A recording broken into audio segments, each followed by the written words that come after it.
Good morning, everyone.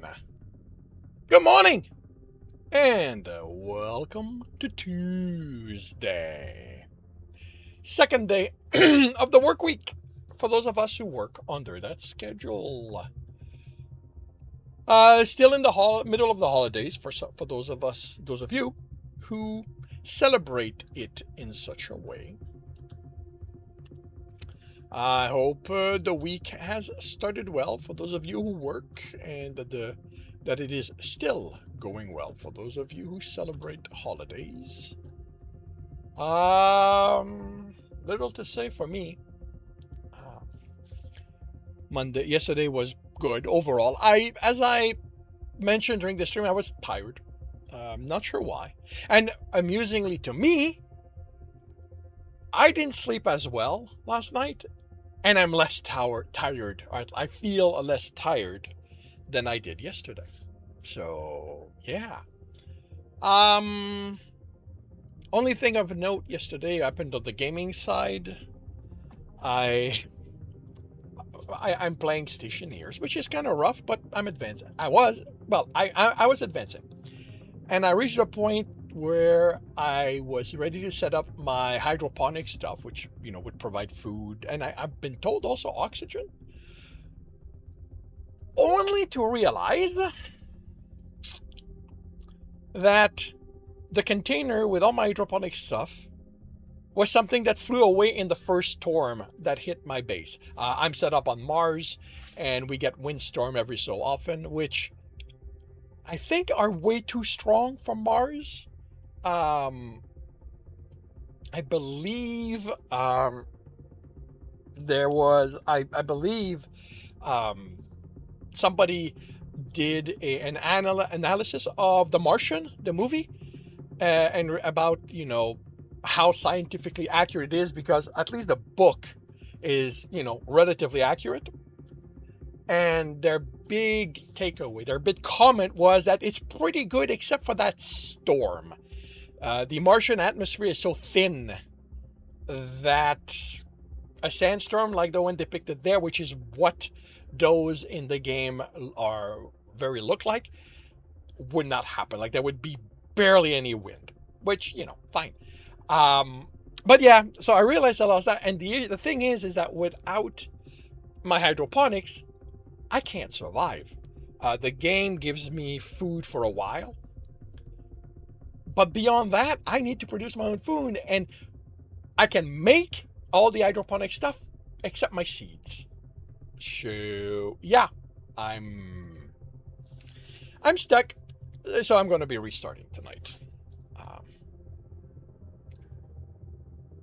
yeah, it was amusing that it took me this long to realize that was one of the containers that flew away. I'm definitely going to bring everything inside. Yeah, otherwise nothing else to talk about. Which means I'm going to start with the read and corrects. So, yes, today being Tuesday, this morning it is read and corrects. These are where I read chapters from my stories and record them while I do that. So, for those who are new to this, I will be ignoring the chat. While the recordings are happening, I'll address whatever is said after the fact. Because I was off one day last week, on the Friday, the 26th was my day off. I'm going to be one chapter short, so it's going to be a little looser today. But I am still going to start by confirming the microphone is on, turning off desktop audio. I will confirm I'm on the correct screen. I have the correct image up. I am going to start the recording, and I will see you all on the other side. Welcome back to another reading and correcting with me, Kindar, the Tiger Writes, and Ty, the Tiger Supervisor. These are where I read a chapter from one of my stories and correct it as I go. If you want to listen to these live, it's every Tuesday morning, 8 a.m. Eastern Time on Twitch and YouTube. And if you are looking to support me, that is on my Patreon. Today we are doing chapter 85 of The Technician's Fight. Jeremy came to with a start, having trouble understanding how he'd gotten into this dimly space or how he'd gotten to be tied to the chair he sat on. His memories had the fuzziness to go along with the pain that throbbed in his head. He looked around quickly, his eyes wide, while trying to recall as much as he could. He'd been enjoying scotch with this pack and a heart. They'd had a pair of visitors with a message, something about how important Jeremy was. He'd deal. Well, why? What? Why is that? He'd deal with the details later. We'd deal with those details later. Couldn't make out the size of the space. Hello?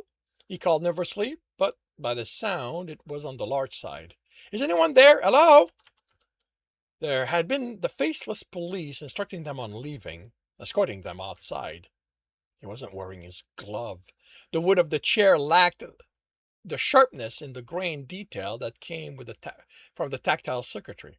He fought the urge to see his gloves, to let his anger at being declawed sound in his voice. He wasn't angry. He was scared.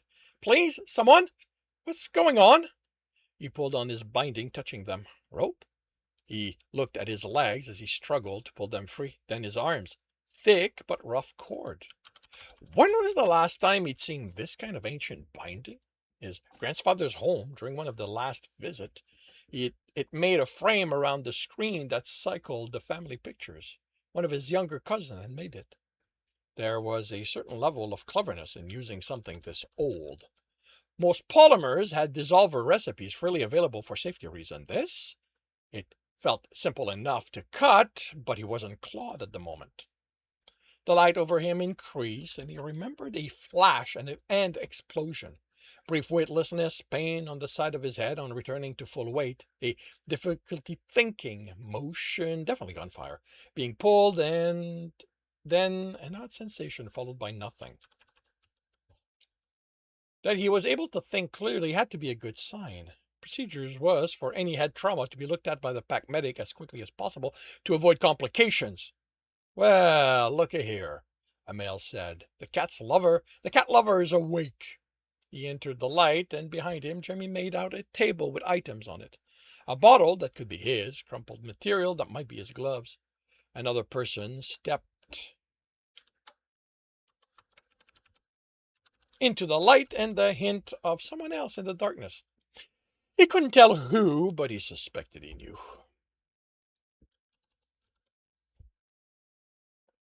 But first, try to talk his way out of this. What? I'm not a cat person, never was. They were both workers. Their clothing had a thickness to them similar to Louis's. He was the one with the message, the other's lover. Although there was a roughness, a mix of lower quality, and having seen more wear. Unlike Louis, they had a few tools on their belt. Okay. The other's lover. Although theirs was rougher. A mix of lower quality and having seen more wear.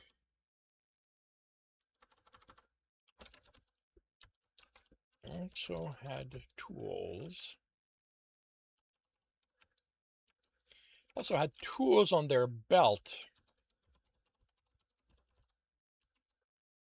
Unlike Lewis, a hand cutter, something that looked like one of the gravity adjuster he'd had to use a few times to move larger reactor components, a set of disassembling tool, and other items he wasn't familiar with.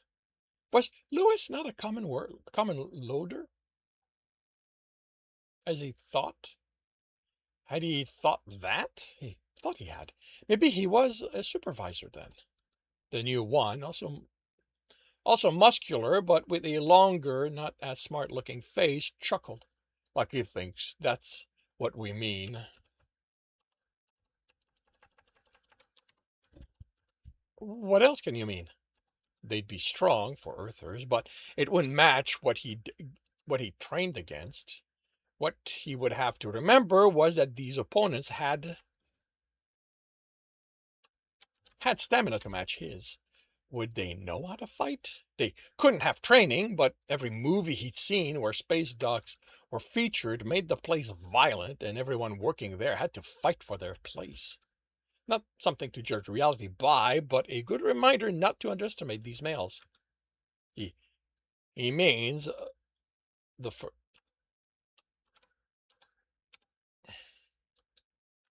the the first one said that you like having the cat's cocks in your ass. What? He asked, thankful for the days and weeks of training under the integration expert. This wasn't exactly create an identity and believe it to your core, but it let him sound as disgusted by the idea as they had to feel. I'd never want that. You look pretty chummy with them before things happened. Things? One element his instructor had drilled into him was to never outright contradict his captors. Use to use what they implied they knew and reframe that. What could they know? Of him? I'm not with them. The police caught me as I was leaving with a bottle and were going to question me. I didn't want to be there, but you try telling the police no. Uncertainty crossed their eyes as they glanced at each other. A chuckle came from the darkness. You know what? The dumb one said. I don't care. If you ain't him, we'll grab him later. He raised a fist. Wait! Jeremy struggled for something to say that would get him out while his fingers worked at the splinter in the leg's chair. Too big. Too big to be a splinter, and why couldn't he shake the feeling it was important? Okay, I'm actually going to remove that. In the previous chapter,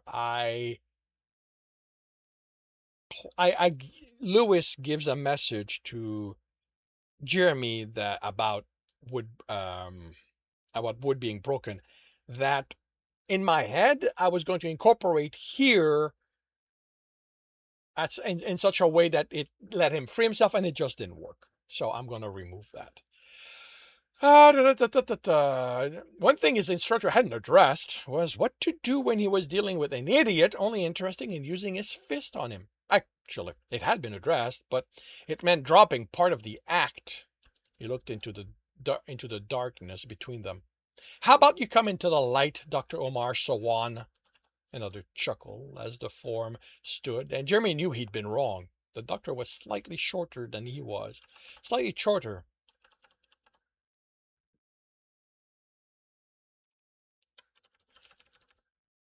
Than this person. No idea who that Sawan is, the man said, but I'll have to look him up if he made that kind of impression. He was lean, skin much darker than the doctor. His clothing had seen better days, but reminded Jeremy of those technician, more of those technicians,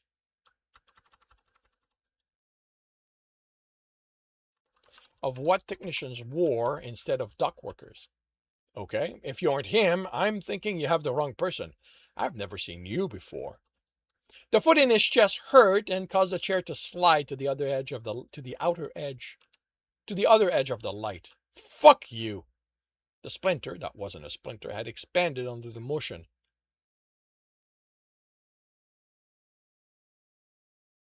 It meant something, although I couldn't resolve what. Maybe he did have a concussion.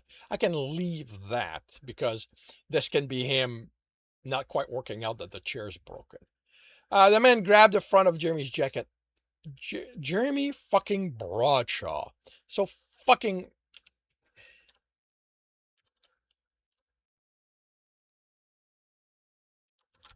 The fucking hero of FL Station. Destroyer of everything I had going for me. He dragged him to the center. FL? That was yours? There was no way that guy had been in charge there. my future, my way off this fucking mudball, away from always being told how to be, how to act. I was finally free, and you had to bring your cats there and ruin it all for us. He stared. If what the man said was true, this was the kind of thing Graal would proclaim as being meddling, capital M. That or he smiled. So, who told you I was coming? No one. The punch had enough force, the chair slid and as it turned, and the crack, that's what it was. And the wood widened momentarily. He worked his jaw. He'd been hit harder. He'd have to be hit harder if he wanted to get free. Oh, sure. Then you're going to tell me the gods arranged for it so you'd be at the right place at the right time. So you'd see me when was it? When I got into the shuttle and flew out of your reach? The male grabbed him by the collar and shook him. I planned this. This is my revenge. You're nowhere near smart enough to have arranged this. You're being used by someone else, he smiled. Someone a lot smarter than you. The punch tipped him back, the crack widening. Then he was pulled forward, and the male glared at him. I don't need anyone's help. Someone cleared his throat. You sort of needed ours.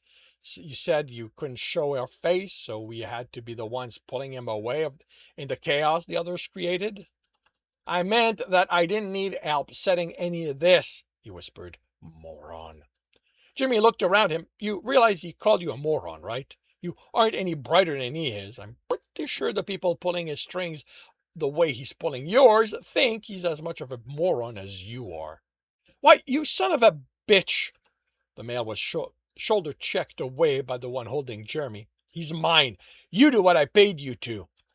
Wait, whose cash? Jimmy asked. You clearly don't have enough to afford a good bottle of scotch, let alone these two. I won't ask what the people using you are paying. I figured they told you I was the target, and you begged them for the chance to do this. The punch rang his head hard enough. He almost forgot why he was trying to be punched as the chair tipped back and continued back, then down, the crack widening. It broke, and he grabbed it as the chair shifted sideways. Then he screamed the part as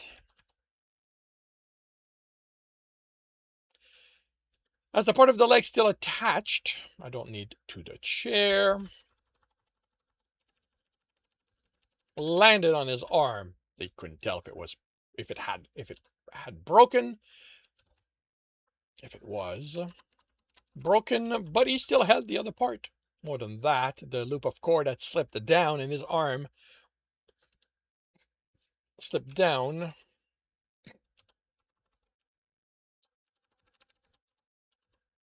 Freeing his arm. Yeah, the male said, pulling Jeremy in the chair straight. Behind him, the other two were arguing. You don't get to talk to me like that. Jeremy slammed the pointed end of the broken leg into the man's neck. Then I won't talk to you anymore. He grabbed the hand cutter off the belt as the male staggered back and the chair fell again. He winced from the impact and forced himself to function, activating the cutter and reaching between his legs to cut free one, then to cut one, then the other free. I don't need leg here because I've already stated. He rolled to his feet as the puppet shoved smart guy away. I should probably capitalize that since he's using that as names. Before Jimmy cut his other arm free, the male was in reach, so he swung it at him, and the chair hit hard enough to send him to the floor and not break. He cut himself free as he headed to the table, but had to step aside. A smart guy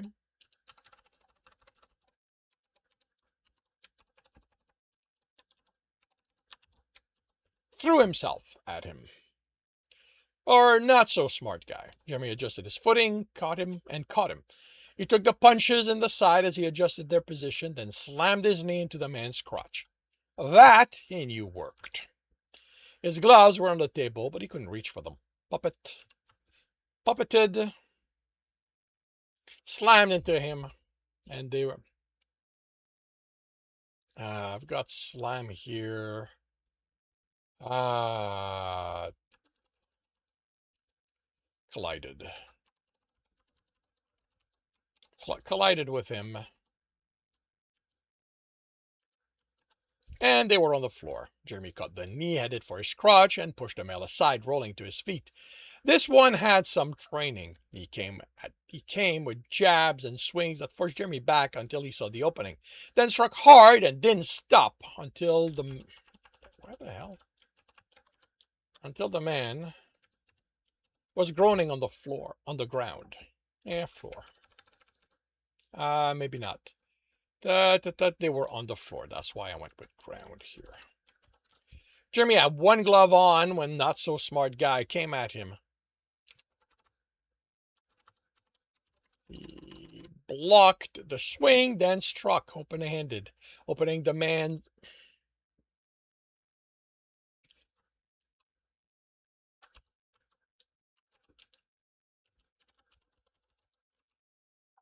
Slicing the man's throat before pushing him back and putting his other gloves on. Clawed again, he felt ready to take on whatever problem came next. Light poured in with an opening door, then was obstructed as people rushed in. The cats are coming! We need to... She stopped and the others collided and moved around her. You're wrong, Jimmy said, flexing his claws as she looked from him to the downed earthers. The Kelsarians are already here. And that concludes chapter 85 of The Technician's Fight. If you are enjoying this, please leave a like. If you want to know when the next chapter will be up, subscribe and hit the bell. If you want to read this story, it is up on Ream Story. And if you are looking to listen to these live, it's every Tuesday morning, 8 a.m. Eastern Time on Twitch and YouTube. Links are in the notes, and with that, I shall wish you a good day.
Yeah, PDF is the right thing.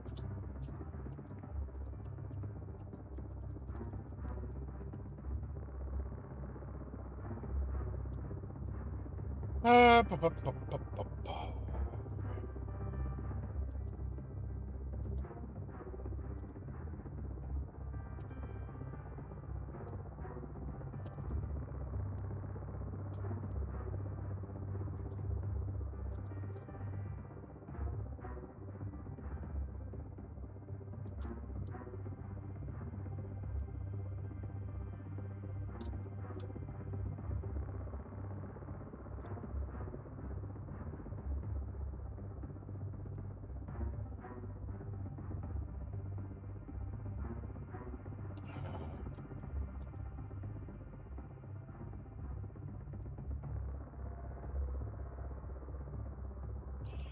How?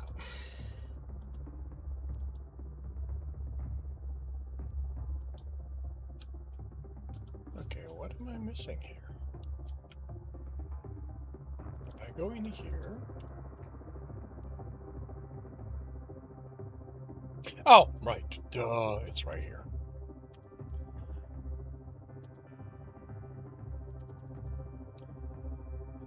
Uh, 31st.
also need to get this going.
Okay, that is.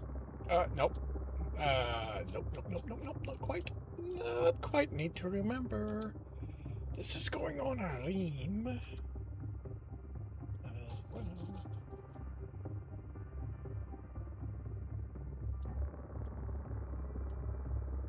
Oh, right. Here would be here.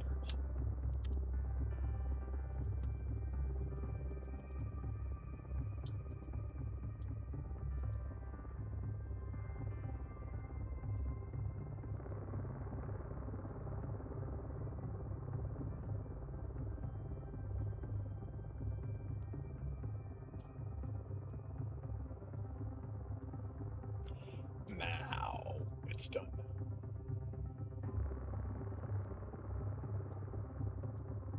Alrighty.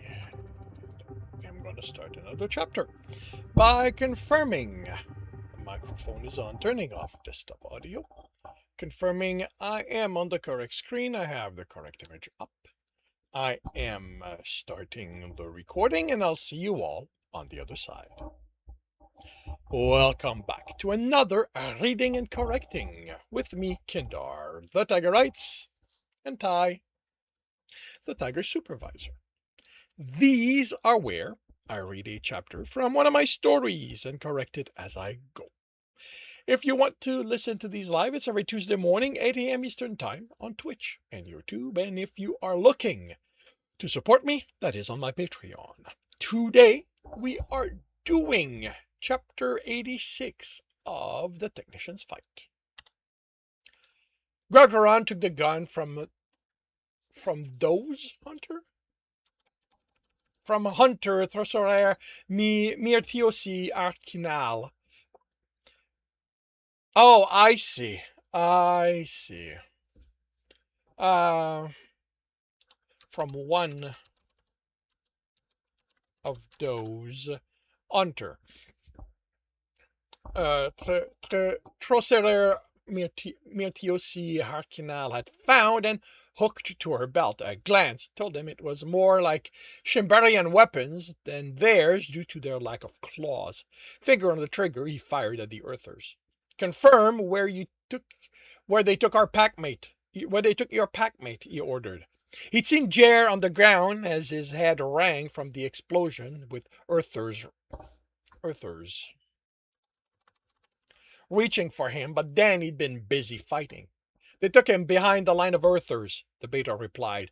The alley they are blocking. That they'd been able to push the Earthers back had more to do with their lack of training and what he and his hunter had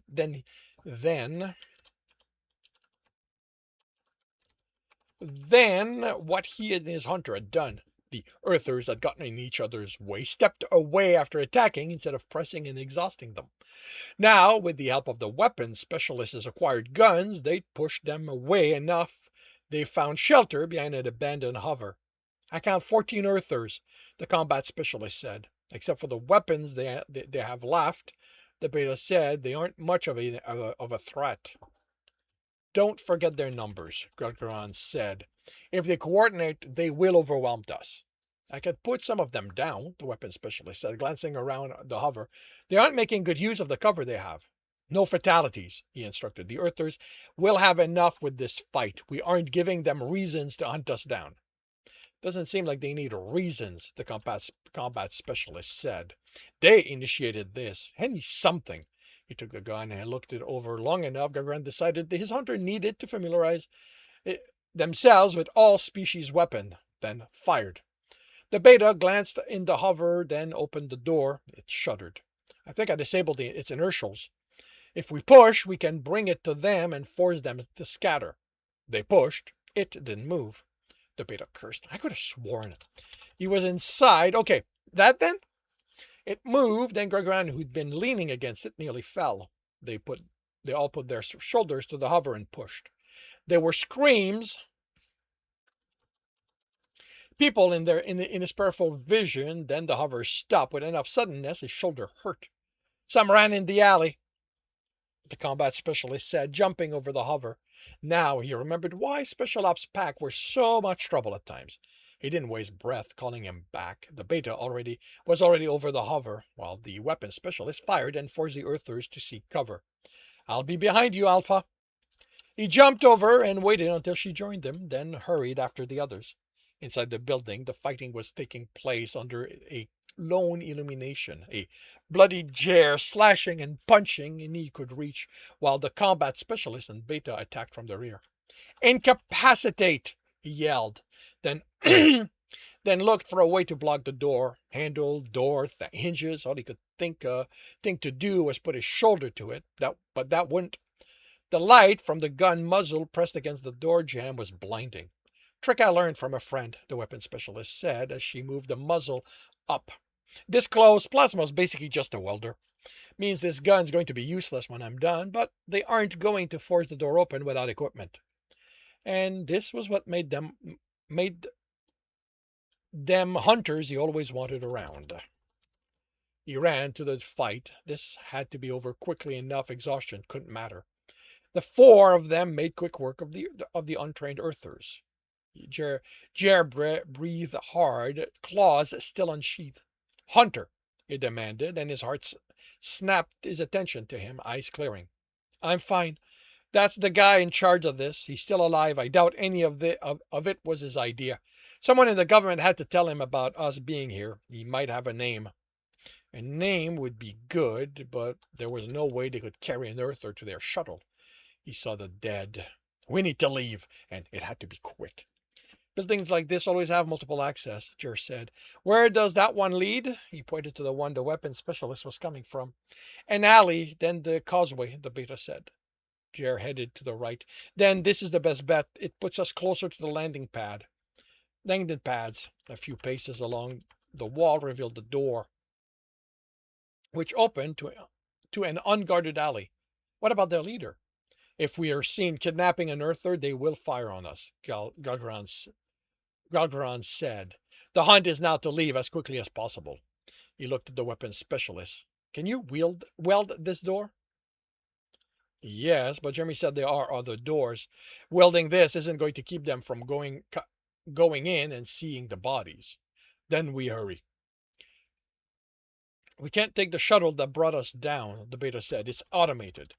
Jer, are any of these shuttles here public? Yes, but those will have too many people. We want a private ferry shuttle. They'll be marked, and they're always piloted.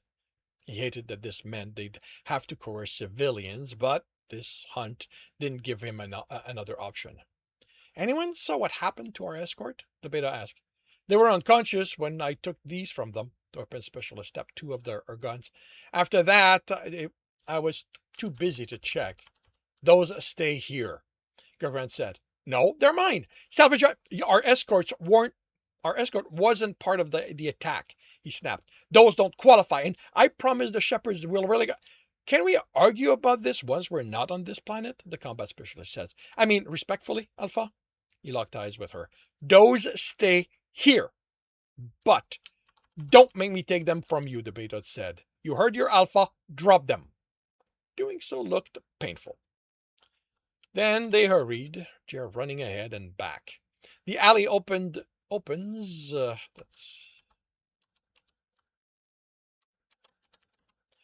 onto the field. There's a private ferry 2 pads away, but I couldn't tell if there's already people there. We'll deal with that when we get there. They attracted looks, but they were all civilians.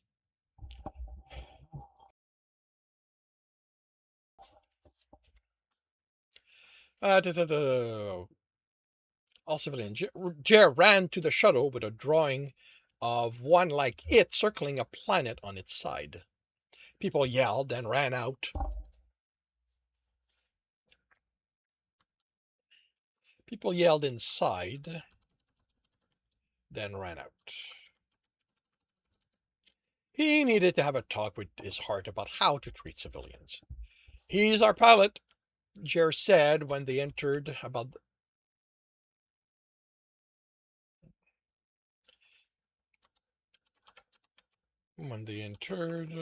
the mail he had cornered. The shuttle was comfortably sized for the 5 of them. Go sit, Hunter, he instructed, then addressed the pilot. I need you to ferry us to Unity Station. I'm being polite, pilot.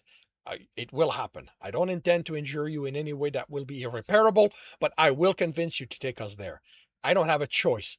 My hunters' lives are on the line. The pilot looked from him to the others and nodded. You don't have to hurt me. Okay, I'll get you there. He escorted the pilot to the cockpit, then remained standing, watching him prepare for liftoff. His fingers hesitated over a control, and Gradgran tensed. I have to let the tower know I'm lifting off its procedure. He nodded. He had to trust the threat of violence was enough to keep the mail in line. Tower, he said after tapping it, this is around the world, 267. I'm loaded and ready to go. Can I get clearance? Clearance granted, 267, good flight. He tapped it again, and Gradgran noted which monitoring light had reacted. They smoothly lifted off. How long? To Unity? 15, 20 minutes? It's going to depend on how busy they are. It is up there. I was heading to Frostbite. Vacationers looking for snow in orbit. Really nice place if you ever want to. He swallowed. Sorry, nervous. I understand. What will the procedures be for the station? I'm going to have to let them know I need a dock. They'll have to assign me one. I'm not scheduled there, so I don't know how long it'll take. I need you docked as close to dock 18 as you can. I don't get a say in what dock I'm assigned. All I ask is that you try. The outside turned dark as they left the atmosphere. You aren't like I expected. Less savage or less of a buffoon? The male's pale ears reddened. I've watched many of the movies your people have made with mine in them. We aren't depicted accurately or favorably. The ear's colors deepened. I guess you do the same to us. It's possible, now that we don't have the responsibility of shepherding you into the Federation anymore, but those aren't the kind of ballads I watch. What do you watch? I'm a fan of thrillers. You know what those are? He chuckled. Yes, we have those as well, although I prefer the classic tales of our gods and heroes. The modern ballads lack depth. The male hesitated. Is it true what they say about you? Would it matter? His shoulders slumped, and Gradgran's ears folded back, annoyed at his behavior. The curiosity might be honest. What are you curious about? They say that your species he winced, that you have sex with men even though you're a man too. My people don't consider that wrong. Neither do the other Federation species. What your government is doing to your people he closed his muzzle. He may hate what they did, but he wasn't a politician. It wasn't his place to speak of that. It isn't for me to judge what they do. I think you did it pretty loudly. I apologize for offending you. I'd say I earned it as a representative of my people. As me, though, I don't know that I agree with you. If someone's sick, it's our job to make sure they get better. Sometimes that has to happen even if they don't want it. Gradgran didn't comment. He forcefully kept his muzzle shut. I need to contact control, the pilot said when the station was large enough to fill the screen. He nodded. Control, this is around the world 267. Any chance I can get a dock? My passenger has some heavy cargo, so something by the commercial area would make things easier for everyone.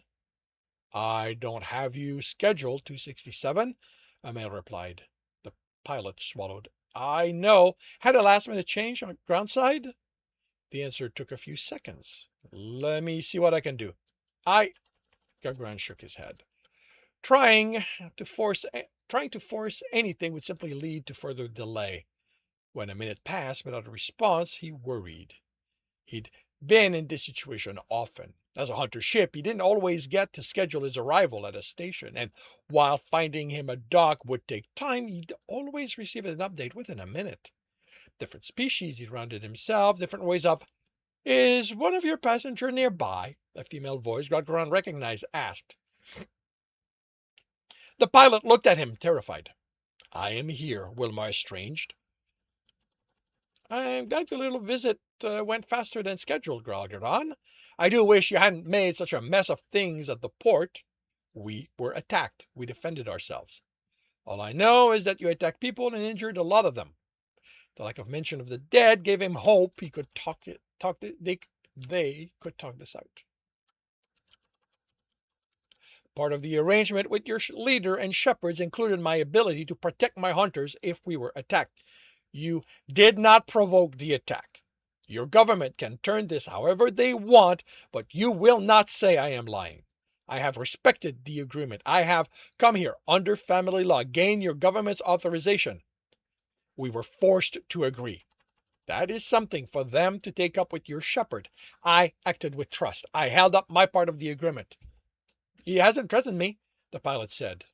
And that makes him such a good cat? That's going to be a question.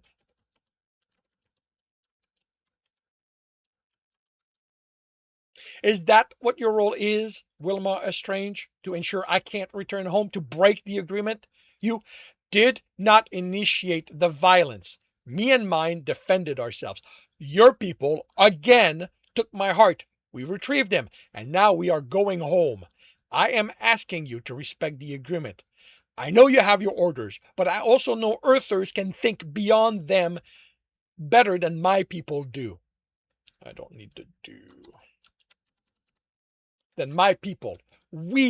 I am not an enemy to you or your people.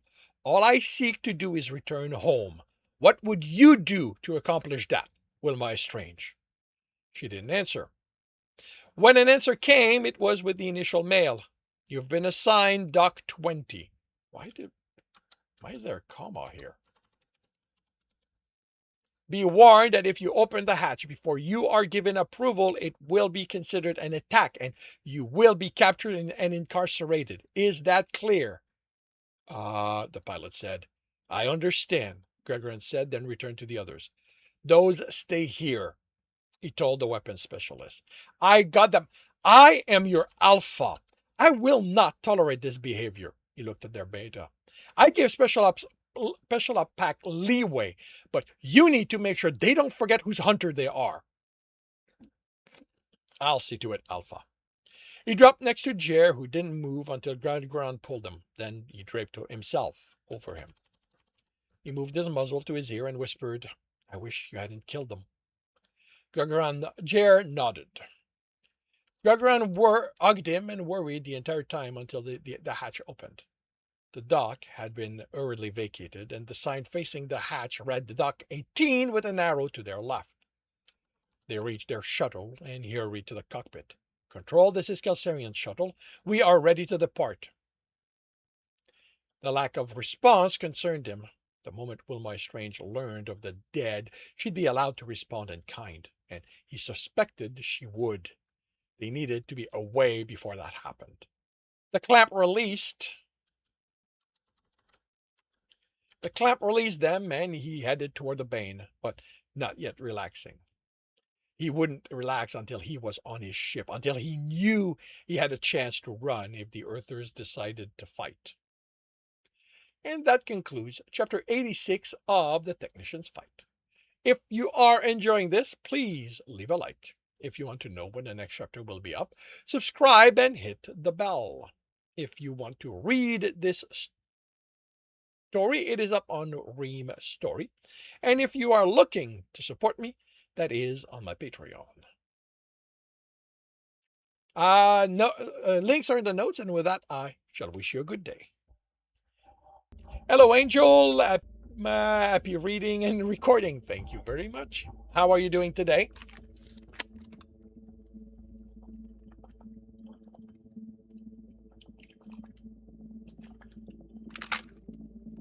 You are good. Very nice.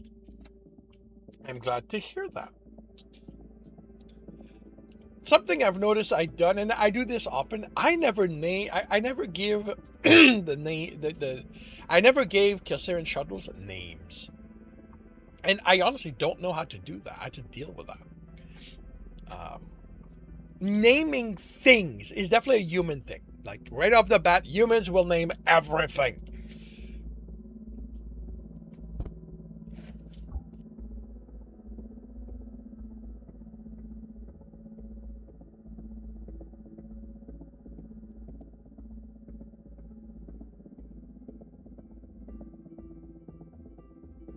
The moment we interact with something more than a couple of times, we give it a name. It's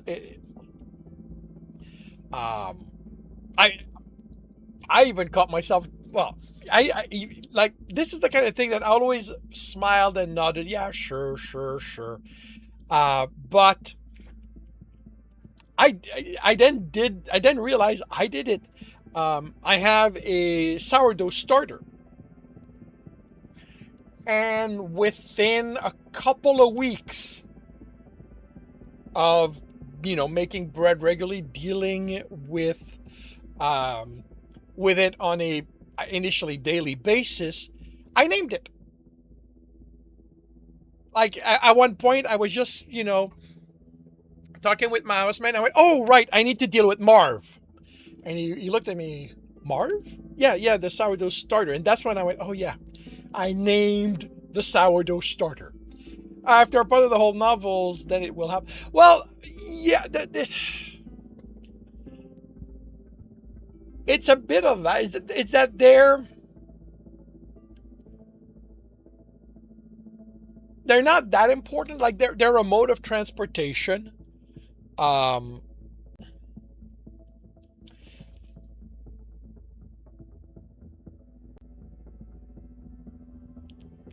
and yeah, like I will have to resolve it. I will have to resolve how, and it's less for the reader and more trying to work out how Kelsarians would think about it. Are they like humans? Are they like us where they name stuff? Or, and I'm thinking at the very least, they should be numbered. Um, so that when they're talking, they can easily identify who they're talking to. Um, but yeah, yeah.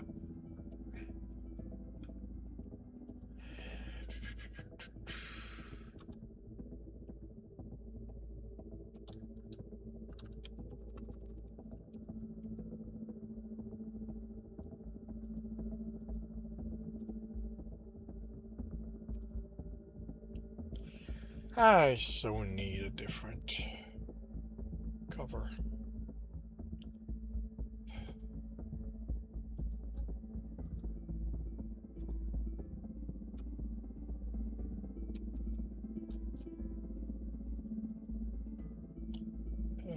February 3rd, that becomes 5th.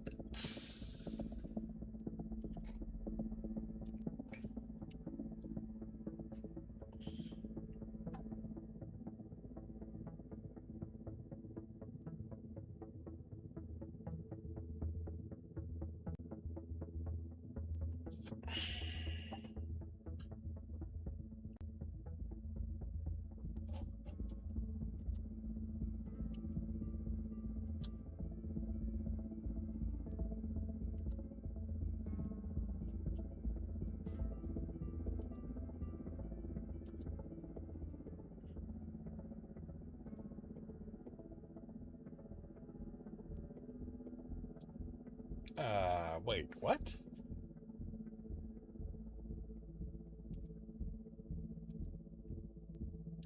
Why are these things showing up as 0 word?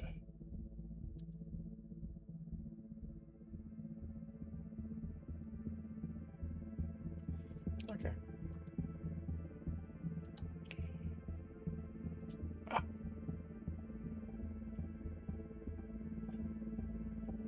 maybe because of the image? You know, except that this one has it. Yeah. Yeah, Patreon is highly inconsistent in how it works.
Right, that is done.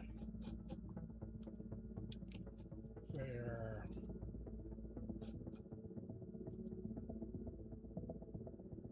Can bring up Harker.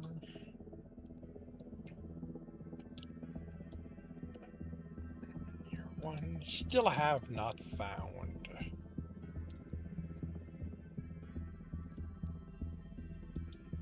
What is this?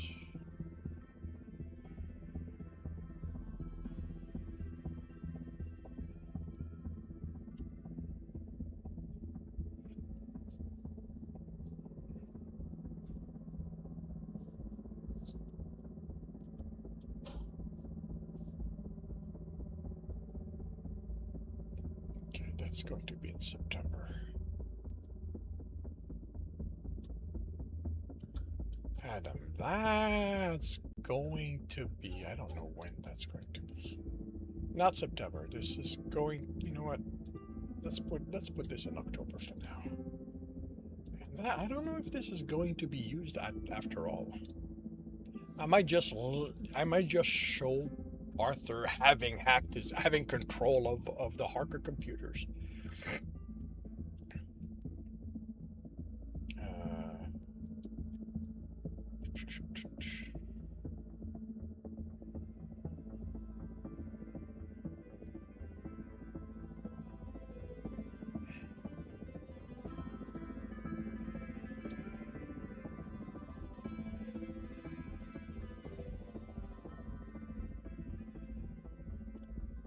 Uh, pa, pa, pa, pa, pa, pa, pa, pa.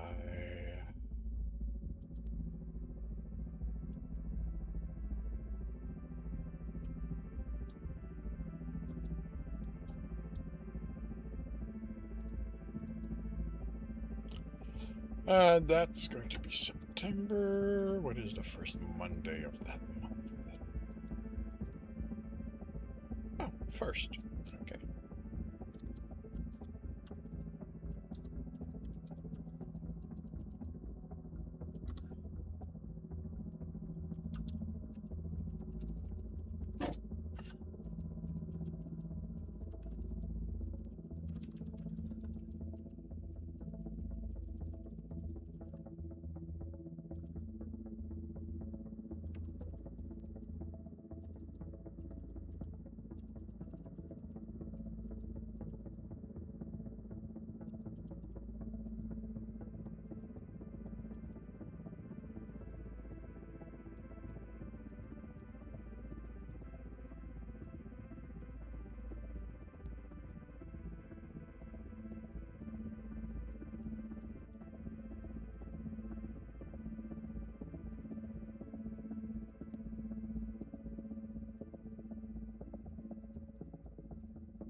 All right.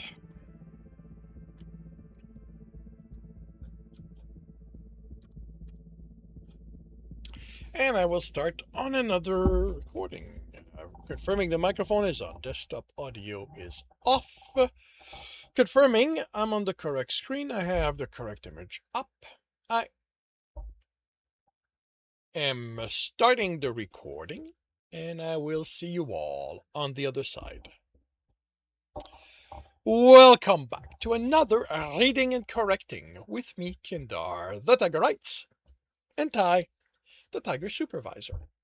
These are where I read a chapter from one of my stories and correct it as I go.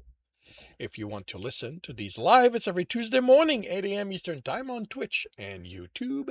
And if you are looking to support me, that is on my Patreon. Today, we are doing the August 28th chapter for Colby. Welcome, student of the superhero curriculum, the dean greeted them, to the part of Harker where you will be studying and train. You will be training. Colby hadn't expected the dean to be the same here, but it made sense. This was one school, after all. They couldn't have two deans. We refer to this part of the school as the underground, for obvious reasons, so you should too, but remember that you can't reveal its existence, or the curriculum you are really part of. I can't emphasize this enough. Secrecy is a requirement for you to stay enrolled. You signed the paper, so you understand that.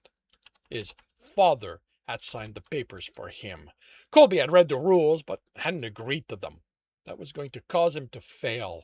He was certain of it. He'd never held himself back. He'd never shown off, but when what needed done required his strength, he used it. This was going to be hell. You okay? Aaron whispered, putting a hand on his thigh and squeezing. He and his brother had shown up at his door, much to his roommate's consternation and the others on the floor. He did not smile, looking Matthew over, and licked his lips. He'd informed him they were taking Colby out, and that he was welcome to join them, that he could promise him he'd have a good time. Colby had thought that meant Matthew was in the super curriculum, but his roommate blushed and said he was straight. So it was just Aiden being an oar. As far as Colby could tell, there was no man they wouldn't offer to have sex with. He nodded. He'd already told his friends how he'd been mostly coerced into coming, so stating it again wouldn't do any good. I won't go over what Archer is about, since you've heard all that yesterday, she grinned. Or at least you should have, if you thought you were exempt taking... If you thought you were exempt from taking part in the upside of Harker, consider this your lesson. To the contrary, you will do part of your studying there, only part of it. The rest will be... you will do part... Okay, this is going to be emphasized. Of your studying here, only part of it. The rest will be...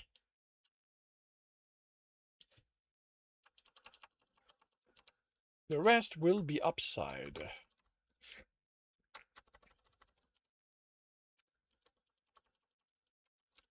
You as a normal student. Remember that. The welcome was recorded so you can access it once you'll be done here, but not before. The underground is fully shielded through technology and magic. Don't bother trying to get a signal out. We'll see about that, Arthur muttered, doing something on his phone. You have computers down here, and they have to talk with what's up there. It's just a question of hacking into the right one and giving myself authority, and there we go. He looked left and right at his brothers. Which one of you wants a signal? They shook their head. Arthur wasn't a bad sort, but he seemed to take any time he was told no personally, especially when it came to technology, like an inability to do something was an affront to his intelligence. Colby suspected it stemmed from his short stature. Being a little person in a world built for people at least a foot taller than he had to have led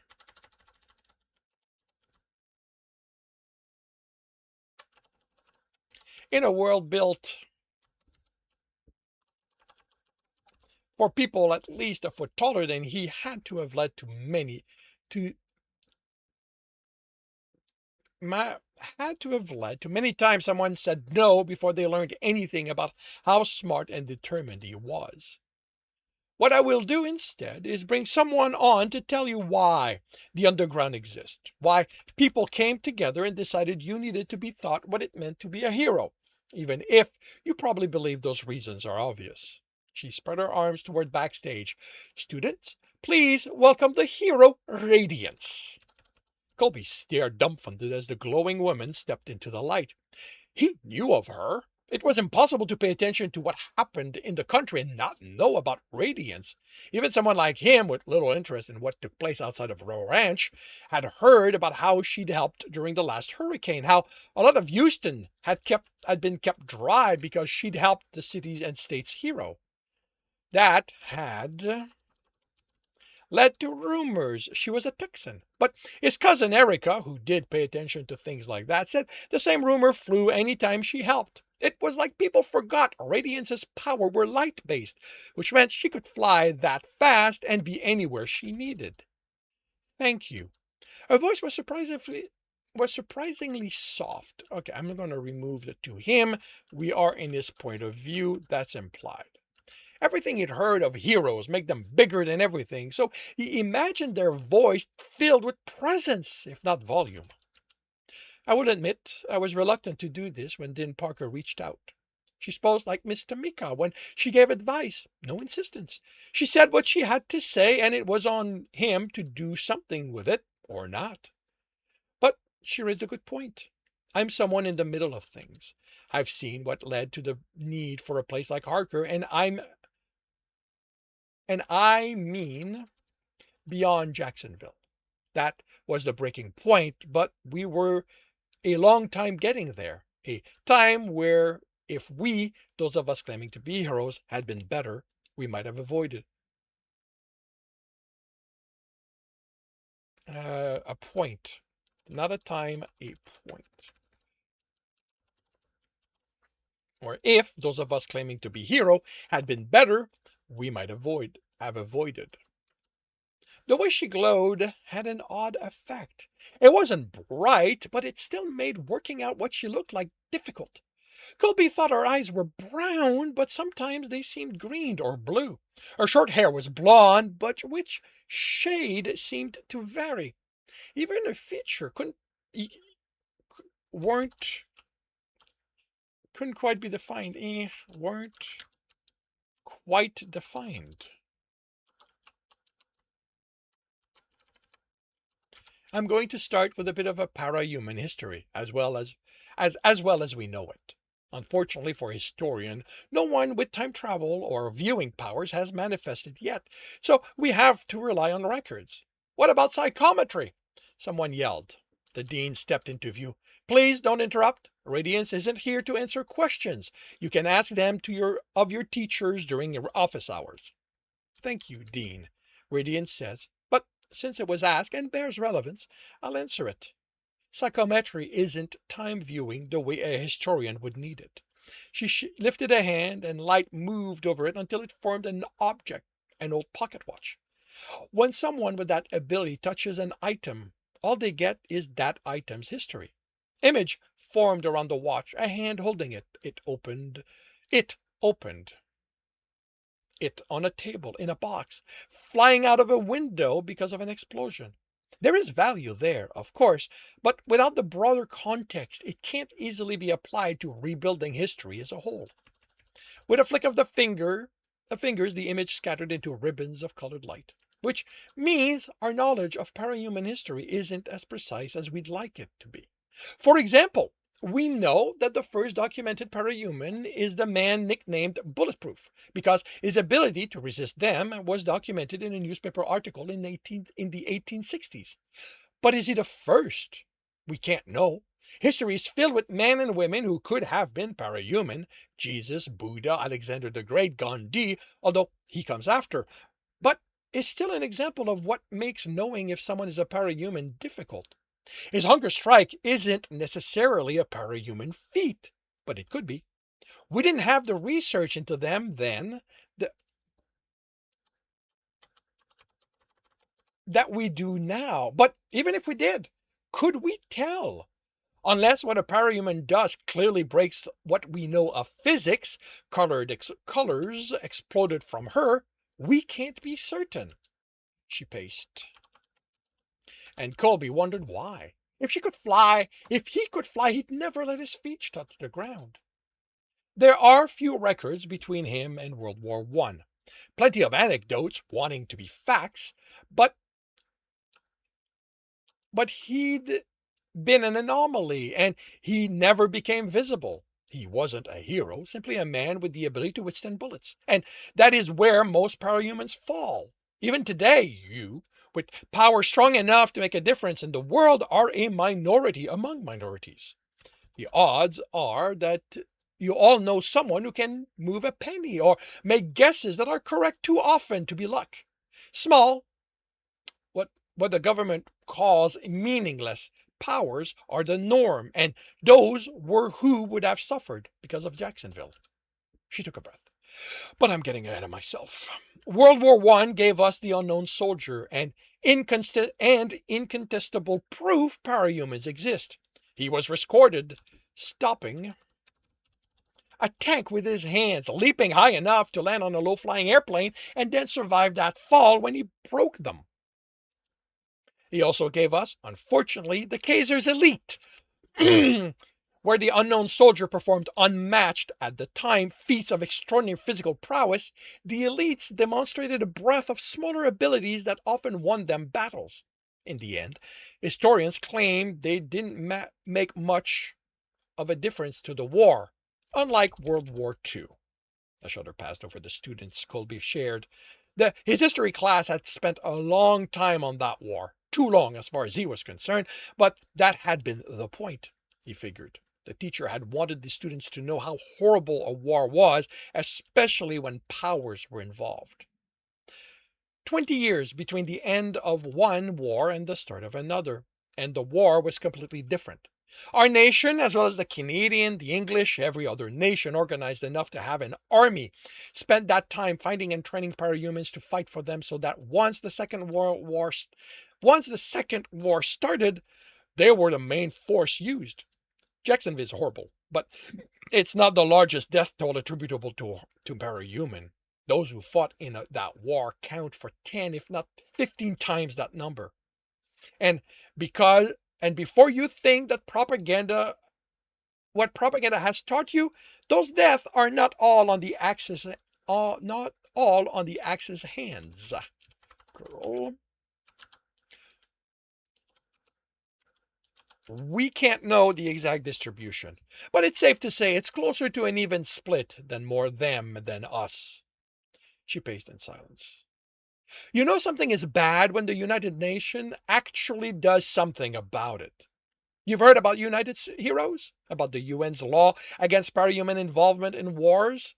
World War II is the reason, and so heroes return home and, well, if they couldn't fight wars anymore, they'd fight crime. And being people, some with power decided it would be easier to commit crimes with them. And over the years, as power seemingly increased, some thought they could do a better job running things. And we got what the media called supervillains, which led to people like myself and my colleagues to stand in their way and be called superheroes. She looked at them. But we all forgot something in attributing each side a label. We all forgot that we are human. Underneath all of that, we are people. We make mistakes.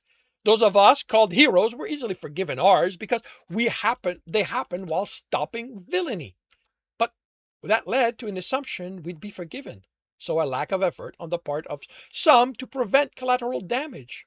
I want to be clear. So some of us are extremely careful and have always been, but we aren't the majority.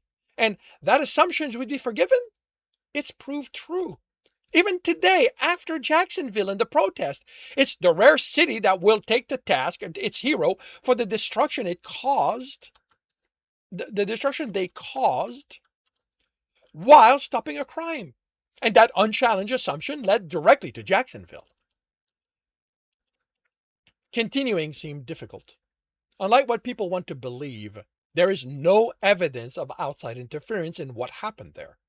What happened is simply egos getting the better of people who should have known better, should have been better. The Black Mambas were a good team of heroes.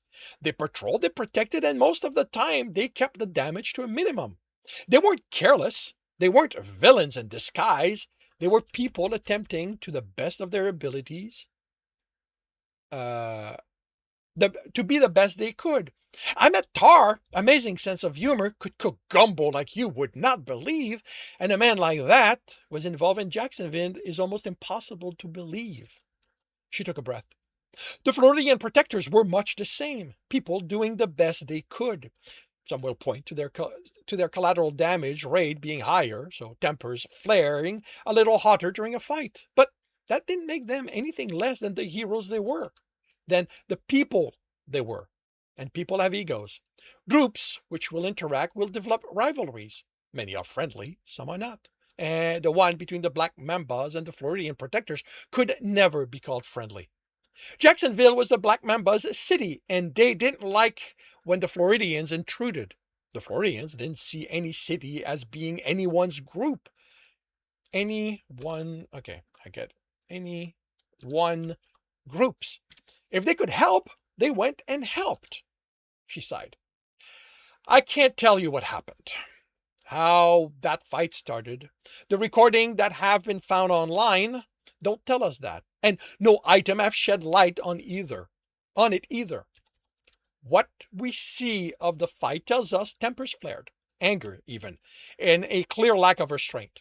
That black hole and quantum colossus power would interact in the way the aftermath made clear they did was unknown. That doesn't excuse them. The footage makes it clear there was evidence that was happening while they fought. If they had been more controlled, less angry, if their egos hadn't been so involved in that fight, they would have noticed and called things off. At least I want to believe they would. They were good people. When asked, they always said they would put others' safety before their desires. But they were people. They made mistakes. And this one caused the life of nearly 5 million people. Colby stared. He'd known a lot of people had died there because of that fight.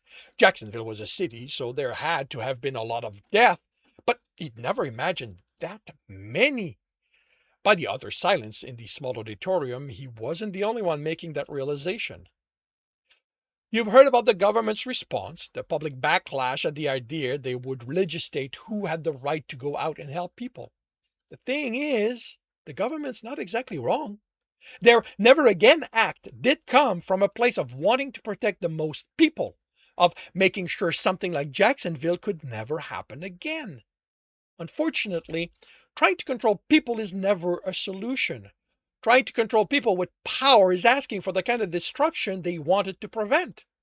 So, a group of people, I am one of them, went to them with an alternative. She looked them over. You.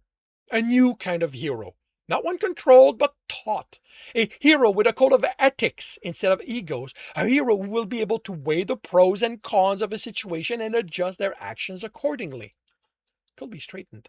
He hadn't thought about it like that. Like being helped into becoming someone like that. He didn't know what he thought of this school would be, but his imagination had gone more to the throwing everyone into a fight and the strongest graduated, to be taught the right way to do things. And now I have no choice but to douse that hope I see in your face. I'm sorry. Because while you had the hope, it didn't come without a price. Not allegiance. You don't have to worry about that. We made sure that you'd never be forced to work for the government. But if you don't become the kind of heroes we promised them, if this experiment fails, the government will go to war against us. They made that clear. They are that terrified of what an out-of-control parahuman can do.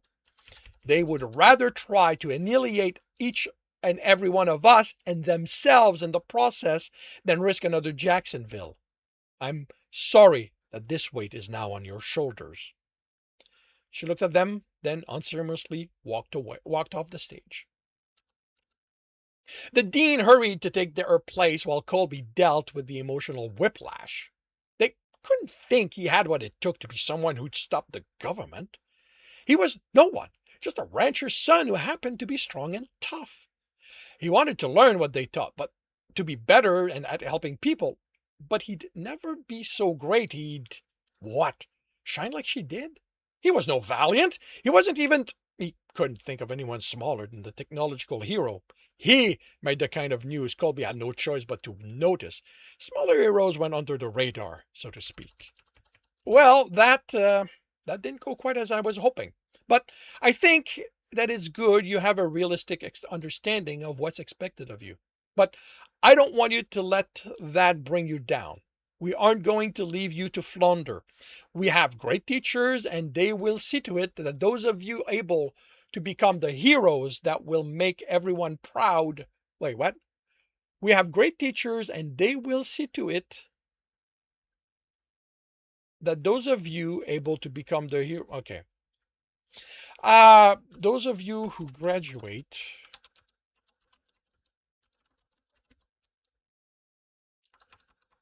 to becoming heroes.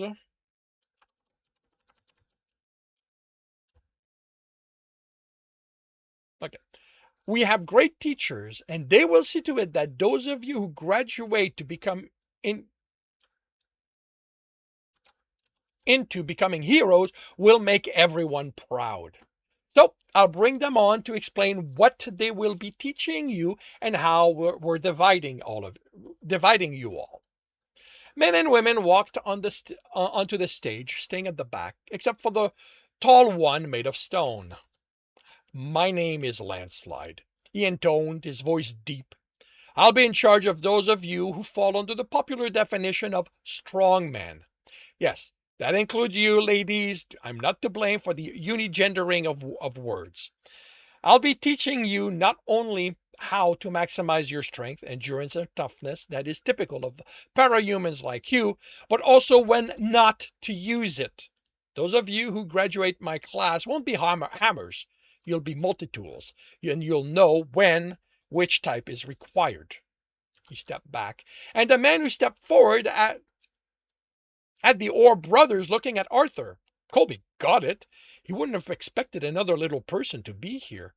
He wore a lot of green, deep and lighter. The only thing not green were his beard, which was mostly red with some gray, his white shirt, and the cane, although the black wood seemed to glow green. Mon nom is Cédric Levert. Some will know me as Le Démoniste. I operate mostly out of Quebec, but I have agreed to help teach you so you will not be led astray by those who think they know what it is you do. I and those who will study under me do magic, what the scientific community regales in calling the mystical art. Those who graduate my classes will come to understand that what we do is no art. It is a field as rigorous as any of their sciences, and you will need to apply yourself if you wish to become a hero. The woman who replaced him looked utterly ordinary compared to the previous two. My name is Madrid, and I'm realizing we forgot a detail setting this up. No one has told you how you were going to be divided. Landslide and Cedric students are obvious, as mine will be, but the last group will be less so. I'll be teaching those of you with blaster powers. You probably already know who you are. The last group are the mentalists among you. I'm not sure if Dean Parker intends to address this at the end or if it slipped the agenda in everything that had to go into getting the school and this day ready, but as this is the first time any of us are doing this, we are keeping things simple and will adjust as we go, which means that some of you might be moved from one teacher to another as we work out more precisely what your power does. Those of you I will teach will learn precision first and foremost. The kind of power you have lend themselves to widespread destruction when used without care. So I will teach you that care. Like landslide, I will teach you when not to use that power. Believe it or not all problems can be solved by blasting them away. The woman who replaced her reminded Colby of a carnival his family had gone to when he was 13. He, Roy, and their cousin Adrian had gone to a tent with a fortune teller, and the woman there had been dressed much like this one. Robes that flowed, a headdress that didn't look practical. The carney had been older than this one. I, the woman said, and immediately seemed more distinguished than the carney, am Madame Wilma. I already know which of you are laughing at my name, for I am a mentalist. Your mind holds no secret, and I am no carney. Colby swallowed. Had she read his mind? Those who are privileged enough to have me as their teachers are no sideshow attraction. We are the powerful ones, or at least some of us are. Which one will be determined. Under my tutelage, you will learn which one is to be determined. Under my tutelage, you will learn to hone your mind, to pierce the veil others drape over themselves. Some will move objects with but a thought, others will shatter them. Some will pull secrets most hidden, others move unnoticed. Don't let any of them convince you otherwise. You are the strongest of all in this class. She certainly had him convinced. The dean returned. Obviously, you will have other teachers, but these are the ones who you will spend the most time with, since a large part of what the underground is about is teaching you to control what you can do, alongside why, if you should, uh, along why and if you should do it. She smiled. Now, let me show you the wonders of the underground, the wonders the underground has to offer as part of teaching you. She dropped off the stage, and Colby, along with the other students of the underground and the teachers, followed her. And this concludes the August 28th chapter of Colby. If you are enjoying this, please leave a like. If you want to read this story, it is available on my website and Patreon. And if you are looking to listen to these live, it's every Tuesday morning, 8 a.m. Eastern Time on Twitch and YouTube. Links are in the notes, and with that, I shall wish you a good day. Hey, Cool Imp, 3K. Congratulations. And congratulations on the streak.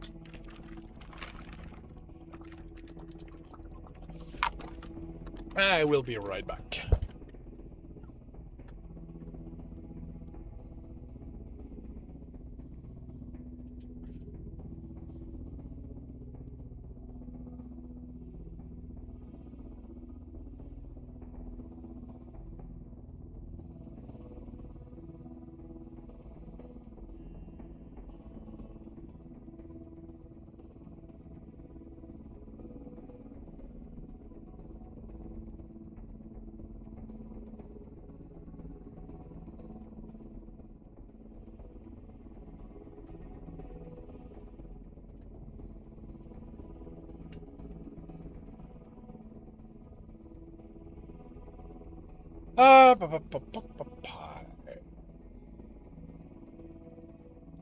I have 2 more chapters for August, I think.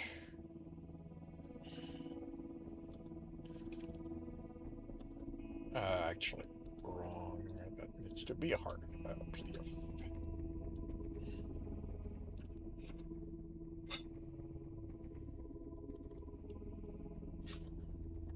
Main character trying to learn the shadow control spell and has his first magical backlash. Cool.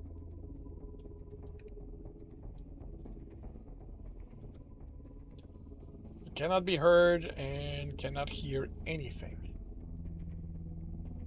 Nice.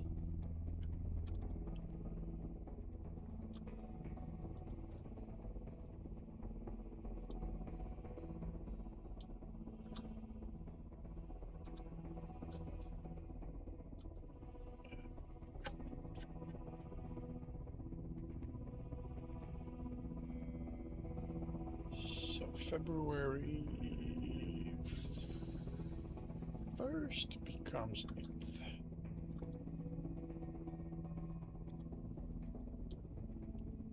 Have I seen your comment? No, I did not.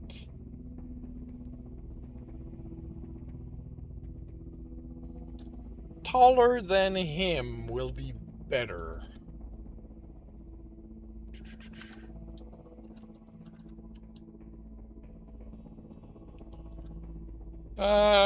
Then he, yeah.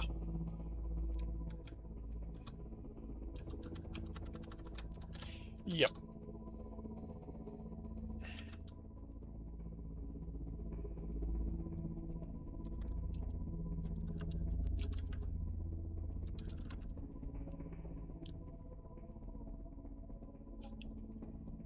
And you fail.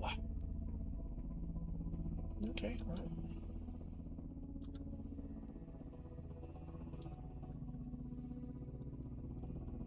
We will have to wait and see what happens.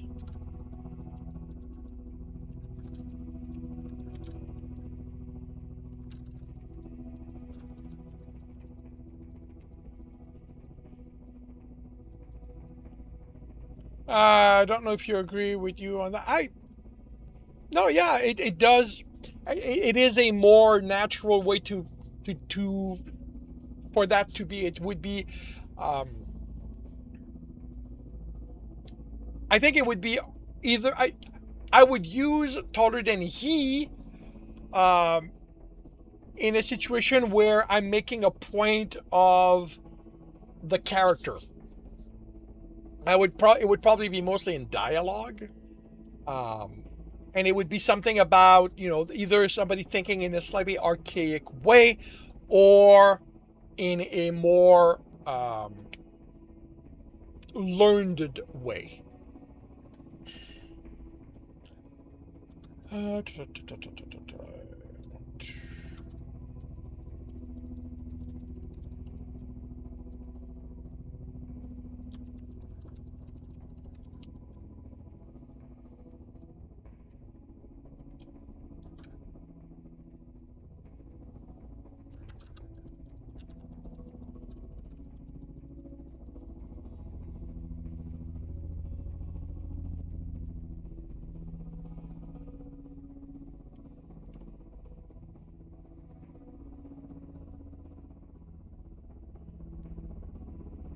And it also made me realize that times is better replaced with occasion. All right, so that did not post, so we're going to wait. I'm going to leave that there. And, Tyrannus is, right, Tyrannus is missing. Because it got cycled out. In my search for that one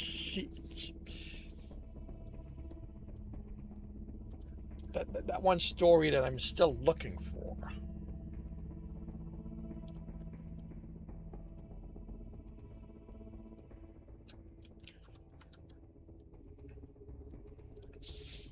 Eric winced at the chorus of groans the pair of comedian received.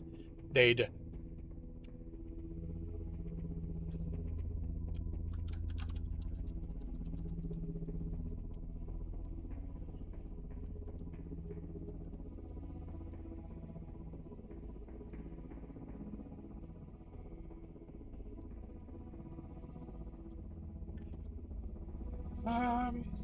they'd stopped to watch them as they had every performer since re-entering the park. As far as Eric could tell.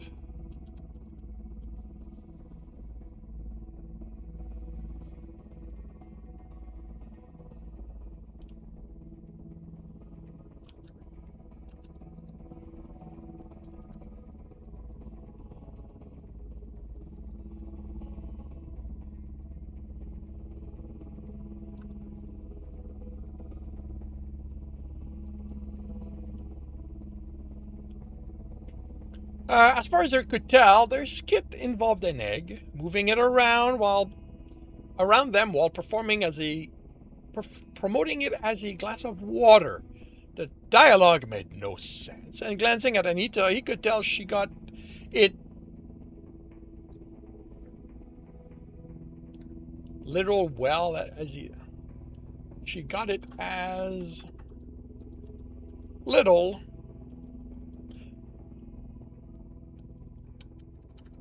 as he did. She shook her head and placed her arm in his, pulling him away. They need work. I think they're recreating a skit from an old television show, but they mangled it so badly. I'm not sure. And considering the one I'm thinking of was from an absurdist group, it takes a lot of work to screw that up. Well, that was utterly absurd, so maybe they weren't so far off. He chuckled. I'll have to track the original down and show it to you. It's actually funny. It's from the teens, so you wouldn't have heard of it. Eric gave an exaggerated sigh. At least you didn't say only young people get it. You're not old, she said. You just have a gap in your lifetime. Eric eyed her. Not for the first time. He was amazed at how easily she dealt with him being out of time. And you're sure Isabel never told you about that gap? She shook her head. When I was a kid, Grandma talked about this dashing young man she knew in the army, but she never told me his name. When we met in Strongburg, she didn't say who you were, just other than a friend. I thought you were one of her adult students. It's amazing you didn't freak out when I told you, or now behave like it's completely normal. She laughed and let go of him to pull ahead. Eric, this is Tyrannus. You've heard the city's motto, right? She spun, arm extended and raised her voice. Tyrannus, where the amazing happens and the nightmares walk the street. Her face glowed as she stopped facing him. Her eyes shone with life and joy. Her motions were like an intricately designed watch, everything functioning in unison to form a dance to make perfection. Are you okay? She asked suddenly before him. I'm doing perfectly, he answered, mouth dry, breathing coming in faster. Then why do you have that goofy smile on your face? Because of you? She blushed. You didn't hear what I said, did you? Wonders and nightmares, I heard. How about after that? He shook. He took her arm in his. I might have been distracted by your body. She pulled him against her. Said that you are one of those wonderful things that happens in Tyrannus, that happened to me this time. Eric was burning up, but grinning so hard his face was beginning to hurt. Has any other amazing things happened to you? When I was 10, I saw a fight between Rainbow Raider and Nightshader. Nightshader? Rainbow Rider? Now I know you're making those names up. She chuckled. No, you can look them up on the internet. How hard does someone have to work to come up with ridiculous names like those? Those are better than some of the names the media can come up at time. Like Tearjerker? Yeah, although he named himself that, I can't count the number of stations that have been attacked by criminals or another. By one criminal or another because they hate the moniker they're stuck with. Any heroes of that problem? She grinned. Worried about what you'll be called, Mr. Tech Wizard? I'm no hero. Says the guy who stopped the crazy techer from abusing her students. That wasn't me being a hero, it was just... He faltered, unable to come up with an alternative. You won't see me in one of those crazy costumes, at least. Not all heroes wear costumes. Look at the police and firefighters. They wear costume, Eric replied. Not just stupid one. Just not stupid one. That's... Just not stupid ones. You know what I mean? I also saw a fight between science and chaos. I'm not sure that counts. I saw them too. Those two ever not fight? She shrugged. Captain Science pulls off rescues every so often, but it's like Dr. Chaos is constantly looking to pick a fight with him. It happens so often that it's got to be repressed sexual tension. I wouldn't be surprised if in their secret identity they're married or something. Eric snorted. Wouldn't that make them work together? They're techers. Who knows? Everyone knows techers are crazy. Her breath caught. Shit, I'm sorry, I didn't mean. It's okay. He shrugged. It's a danger I live with. I told you about the time I went crazy, so it isn't like I'm not aware of the risk. Still, it's insensitive of me. And not just in regard to you. There are plenty of techers who aren't crazy. I need to remember that. The crazy ones are the ones who get talked about. So it's tough to escape the belief they're all like that. Believe it or not, I grew up with that mindset too. Except that when I was a kid, I didn't get radio spot telling me what to watch out for or giving out a number to get help on how to cope with it.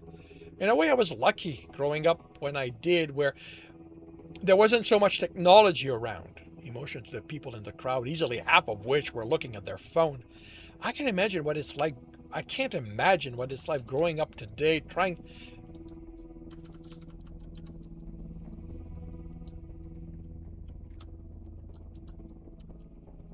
to cope with all of it. But you do know, right? When you came back, you said it was like being visually assaulted. Sure, but I'd been living with it for almost 20 years by then. Not to this level, but the army wasn't gentle with me. A Tecker kid today, my ability kicked in when I was 10. He shuddered and looked around. She hugged him. I'm sorry for bringing that up. We're supposed to be here to have a fun. Let's talk about something else. Right.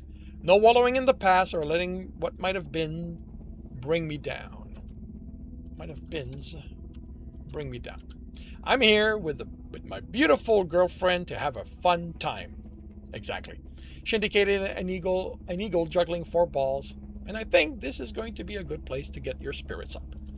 The eagle juggled the balls with a hand as he bent down and felt around the object at his feet. Through the balls blocks. What? Through. At his feet. Okay. Balls, blocks, bowling pins, and one hand mixer. He almost kicks the box containing coins as he moved to keep the balls in the air. His hand closed around a block,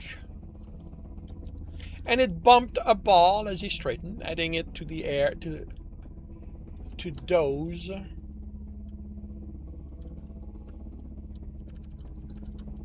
In the air.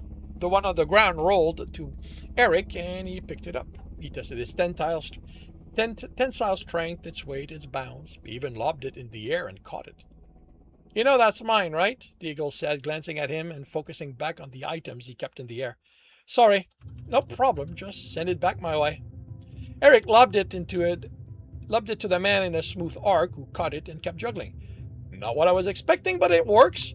He glanced down, then used a foot to roll the 3 other balls to Eric. How about you lob one of them at me when I tell you? Audience participation is always a good thing. Sure. Eric picked them up. Anita grinned and he shrugged in amusement.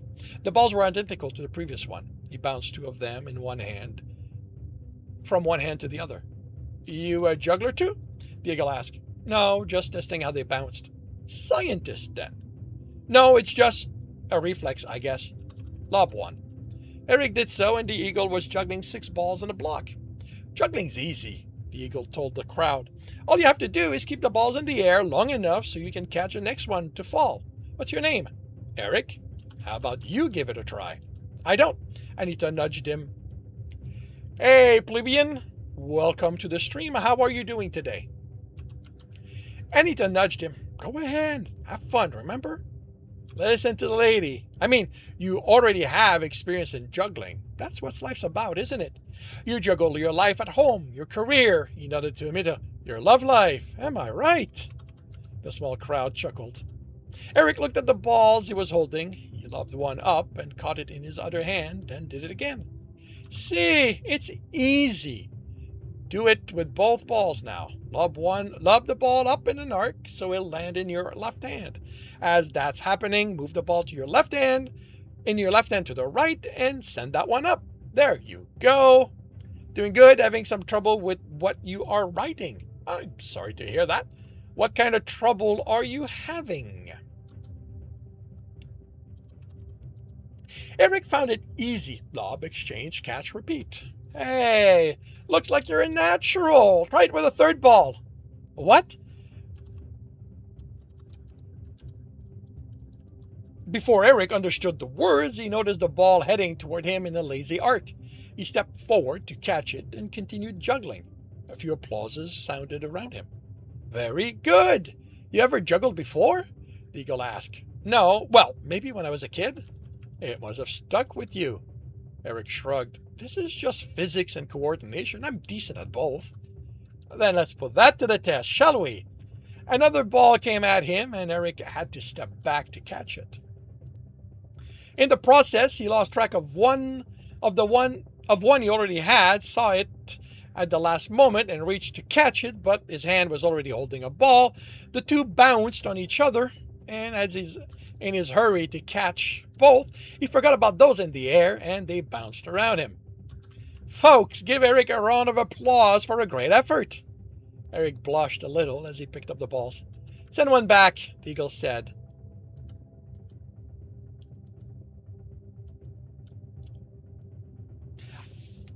I'm already there. Like I don't record Tyrannus.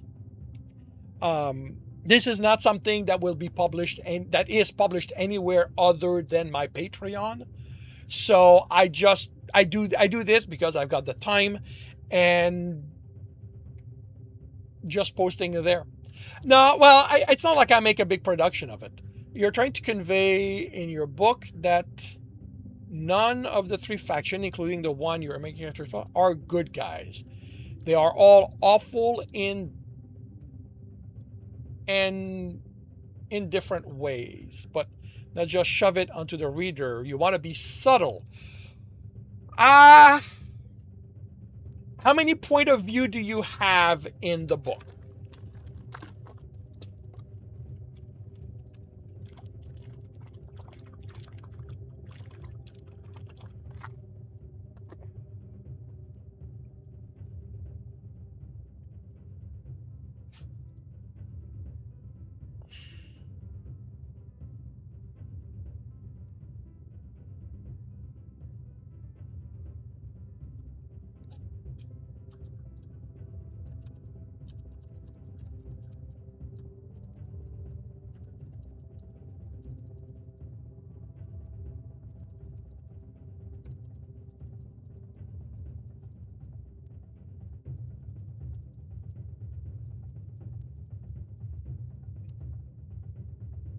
You just have your main character. Okay. In that case, you may have a bit of issue with the other two factions. With your main character's faction, you simply have to show their actions and make those actions objectively bad. I don't know the situation, but if they are committing a crime, they simply don't just steal something. They needlessly injure people. They take joy in demolition, stuff like that. That will buy the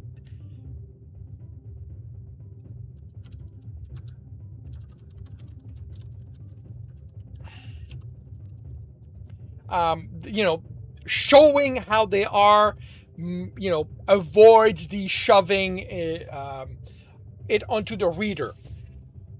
When it comes to the other factions, one of the way I can think of attempting it, like I don't know how well it would work, I don't know your context and stuff like that, but would be to do so in comparison with your main character's faction. Like, I don't know if they ever interact. I don't know if they fight against each other, and just if that happens, show that neither party really bothers. If you want to make your main character's faction the better guys, make sure that they're not as destructive, they're not as uncaring.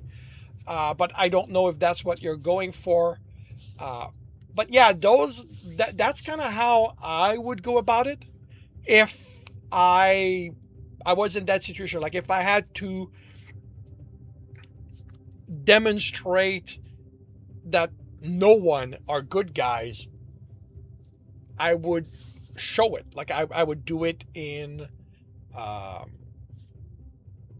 through interaction, have the character witness what's taking place, and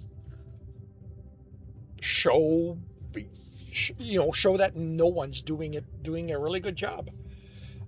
Do any of the party you think you have how you're going to make the angels seem bad?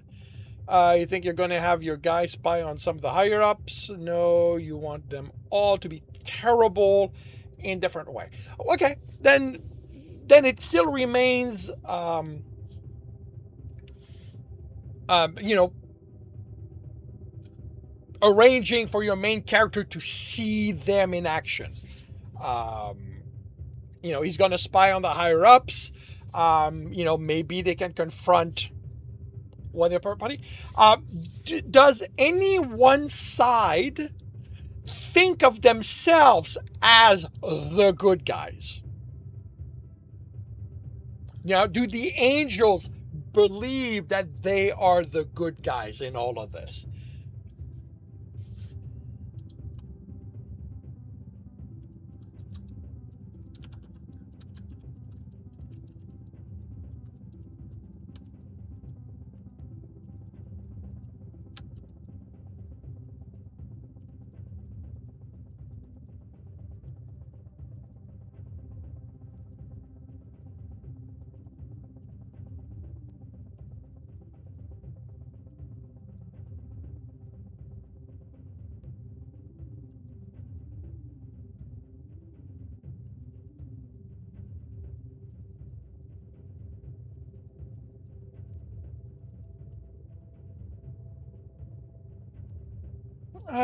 Well, the underdog, so it's hard to represent them as bad. Well, I mean, are they bad? Like, angels and humans do believe individually they are the good guys. The robots, who your character is part of, morals don't matter, so good guys and bad guys are irrelevant. Okay. Because, it's a lot easier to show someone is bad when they think they're good. Because, when your angels kill a bunch of people in the process of dealing with a demon, for example, and they go about justifying their actions, that makes it clear they're not good guys.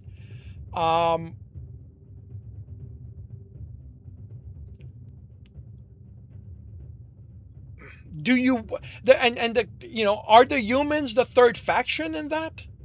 Like there are no demons? Um,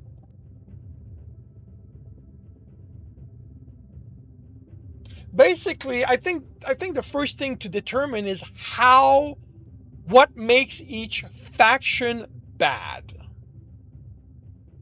Demons work for the angels. Okay. So determine how each faction is bad. What makes them bad and what makes them different in their badness than the other ones.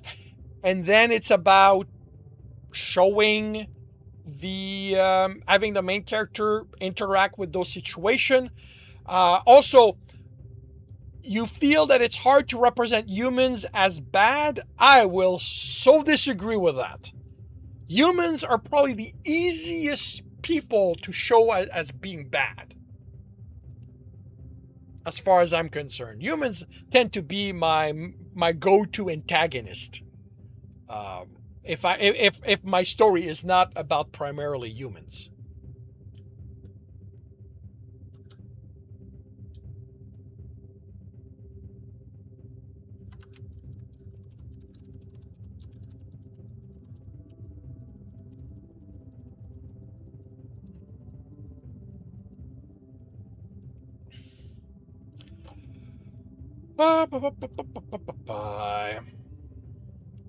Send one back, the eagle said. Don't worry, I'm keeping them this time. Eric lobbed it. Another one, one more, and the last one. Balls and one blocked from a high arc. No, humans you can represent as bad, but they are in an underdog position. They are already losing hard, so it's hard to put them as the bad guy. Okay. Unless you are making them the bad guy, capital the, don't make them the bad guy. Just make them bad people. You say that there are no good guys in your situation, so don't make them bad guys. Just make them people desperate enough to do bad things, and don't name them. Don't. The thing is, especially if your main character doesn't care about good versus bad, don't have your main character say anyone's bad. Don't have the main character judge. Just have the main character witness what is happening and let the reader make the decision and make sure that the actions are bad enough that the reader has to go, yeah, nobody's good in that situation. Not everybody is as bad, but nobody's good.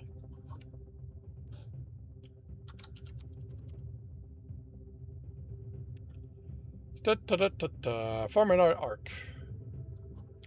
It was mostly the bad stuff they did pre-book, but it's what caused all this war and suffering in the first place. Okay, so are they no longer quite as bad? Like, are they trying to be better? That is also something you can show. Although that will probably, unless your main character has witnessed that and can think back to those actions, that will probably come across more as part of discussions that the main character overhears. Where, where humans are, doing stuff, somebody can go, this is really bad, and the other one can go, yeah, this ain't nothing compared to what we've had to do before. But yeah, since the crux of what you're trying to avoid is, hammering the reader over the fact that people are bad, you want to show their actions and let the reader reach the decision. How's this paragraph? The guards bowed. Women are still bad, but they can actually they can't do anything because they are about.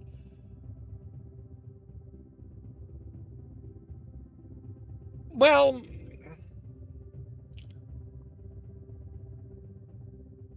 I mean, they can still do something. It may not have an impact, but they can still do something. And in that something, you can show how bad they are. Like, if they're willing to throw their own people to the wolves or the angels and demons at this time, or that's a good way to show that they're not good. Like, if they don't care about each other's survival, that makes them bad.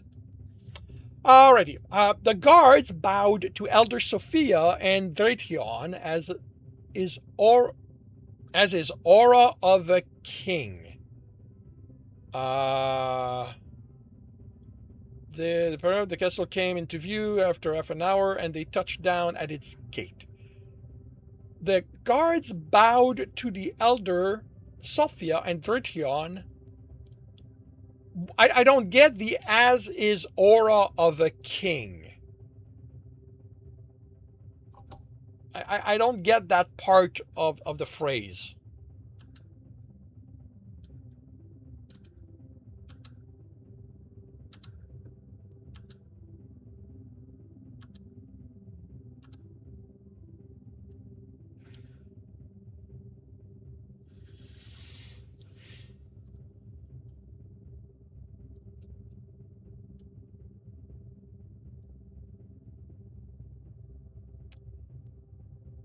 The implication, like when I read as is aura of a king, I feel like its needs does something. Like the aura is doing something, and that something is lacking. Like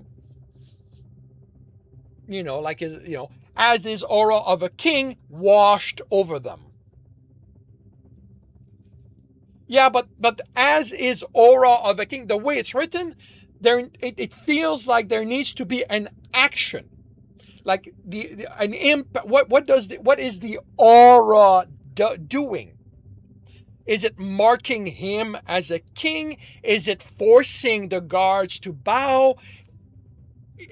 The way it's written, there's an implication that it's doing something, and that something seems to be missing.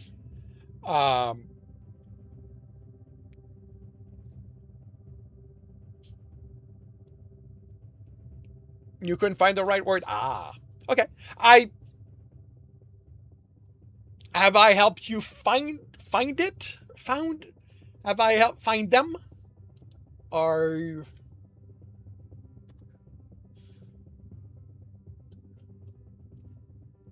cool. Balls in one block formed a high arc. How many is that? 8? 9, someone said. Really? He counted the balls out loud as he passed them from one hand to the other, but didn't count the block. That's 8. The block, someone said. What block? The eagle replied, timing it so he moved it from one hand to the other before sending in the air. I just have balls. No, the block, a child said. Oh, you want me to add a block? The crowd chuckled over the obvious misunderstanding. The eagle tapped a foot around until it landed on another block. Let's see if I can make this happen. It took him 3 tries to flip the block on top of his foot, then kicked it up, caught it, and added to his juggling. The crowd clapped and owed in appreciation. There we go. That's 2 blocks, the child said. The eagle glanced at him. You want me to add 2 more boxes? He said in disbelief. The child shook his head once, reconsidered, and nodded eagerly. Do I even have 2 more blocks? You know what? This is blocks. Do I even have 2 more blocks? How's this sound? The guards offered a respectful nod to Elder Sophia and Datron, acknowledging the regal aura in emanated. Yes. Yeah, that reads better.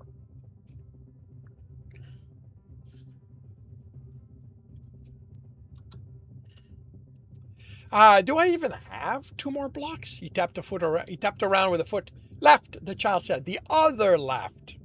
You are welcome. The eagle found the block and had it on his foot in 2 tries. He kicked it up and kept searching. Left.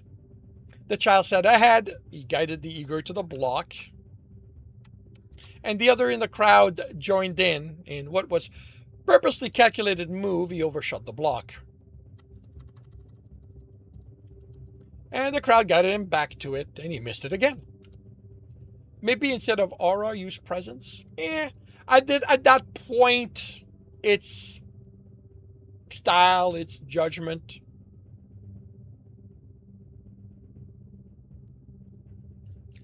I missed it again. For the next 5 minutes, it became a game of the eagle, keeping the balls and blocks in the air as he followed the directions, missing the block each time he was close to it.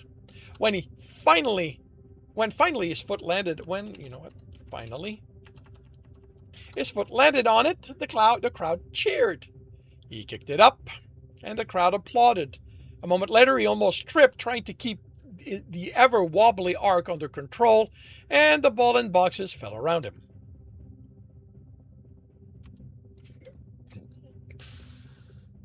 He stood there, shaking his head in consternation as the last ball bounced off it. Everyone laughed and clapped. Well, folks, looks like we all found my limit. Thanks for the assistance and patronage.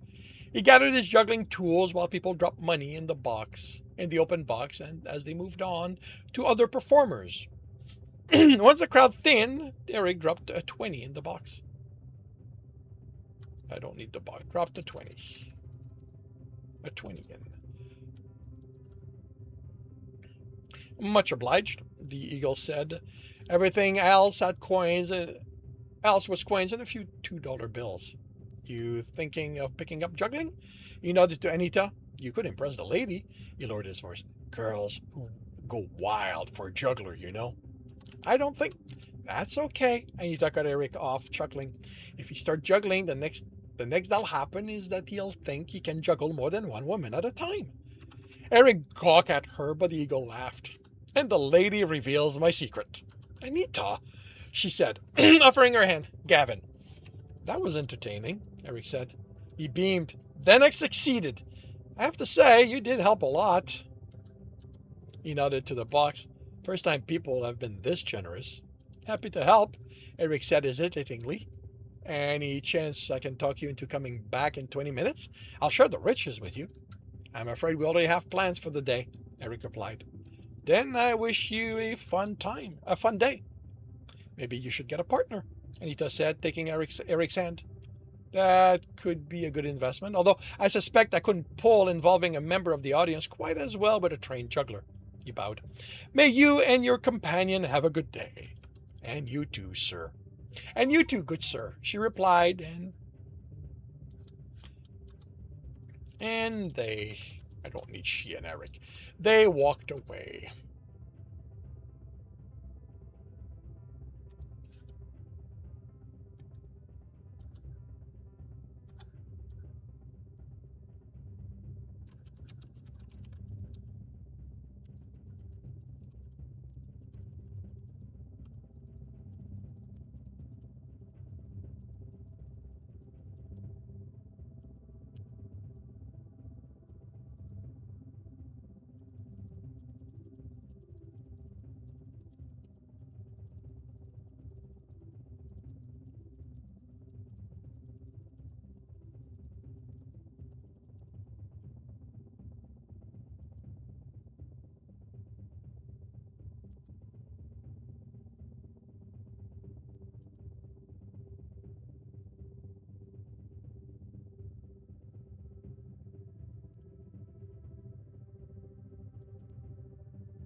Were you fooling around with him when you said you did juggle? You didn't juggle? You were way better than I ever was. You juggled? She shrugged. I tried it. Just like about any kid does, as far as I know. I don't remember doing it, but like you said, every kid tries. So I must have, but I wouldn't have stuck with it, especially if I seemed to be good. In the swamp, you don't want to do anything that draws attention to you other than beat someone up. Sounds like it was a rough place. He shrugged. Based on what I hear in the news, it still is. I thought it might have been better back then. Good old days and all that. Eric chuckled. That comes as you get older and misremember the past. I'm still young. 80 some years young, she hugged him. You're really well preserved for an old fart. Oh, so that's why you're sticking with me. You're into old men. They laughed. Nah, just this old man. She kissed him. I'm gonna make that its own.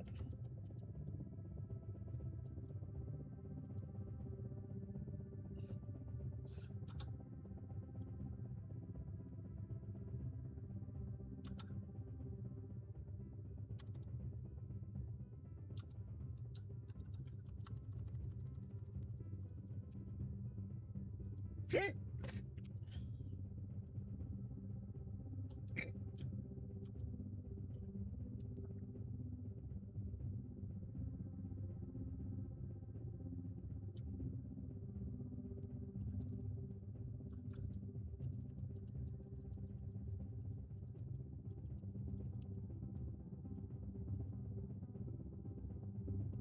All right, let's see if you will post.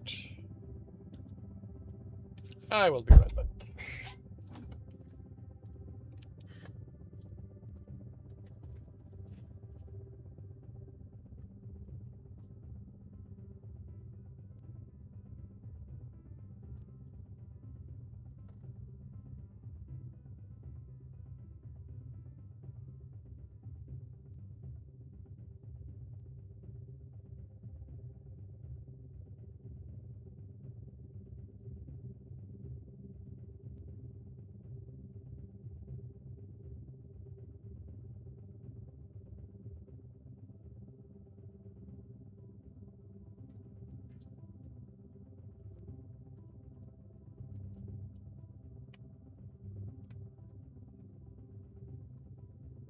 Still failed.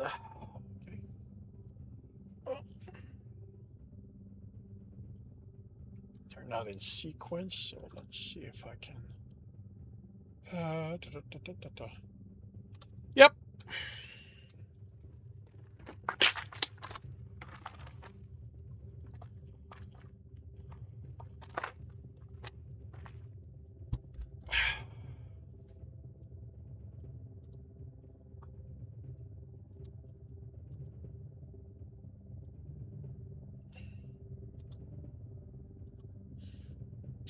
The tiger on my shoulder resemble a Viking fur covered pauldron and the bird and everything.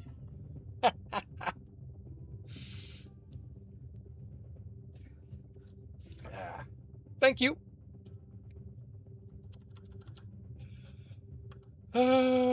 Two. That's first, so that becomes the 8.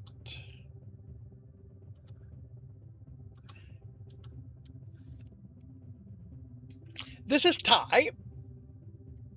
Is the supervisor. He's the one who makes sure I stick to the job. And he's a slave driver, let me tell you that. Don't let the small size and the grin and the cuteness fool you. You're heading out. Alrighty, plebeian. Welcome. Thank you for dropping by. I hope you have a good rest of your day.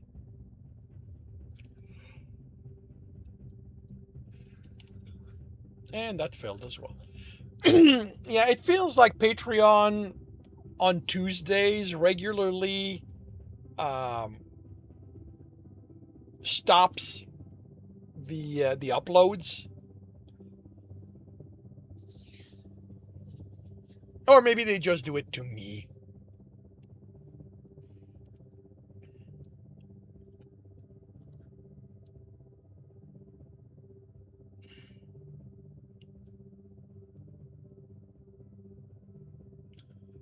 That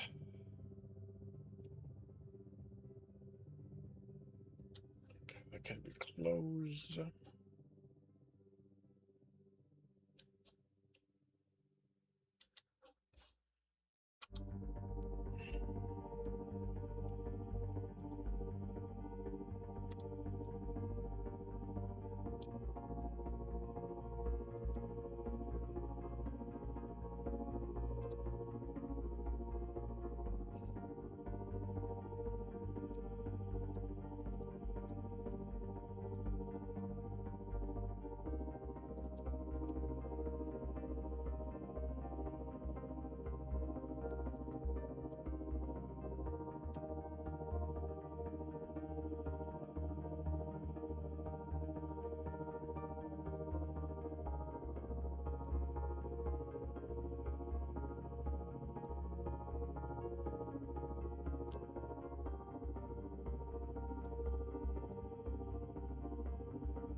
Hey, Cypher! Welcome to the stream. How are you doing today?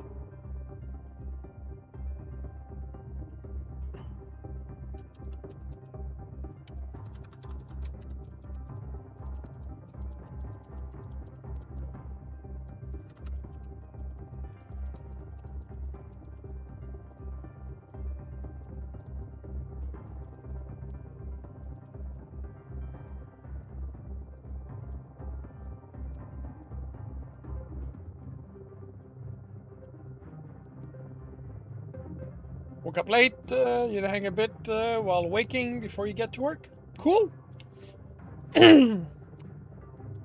Welcome to the stream.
Alrighty, it is time for me to take lunch. I will be back in roughly an hour, and I hope to see you then.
And welcome back, everyone.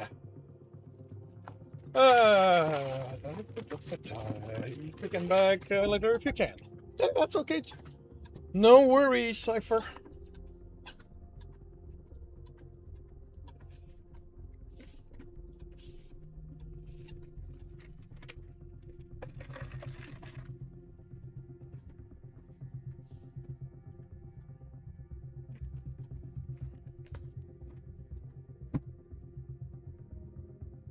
Alrighty, this afternoon it is chapter 15, the last chapter of Monster and Bad.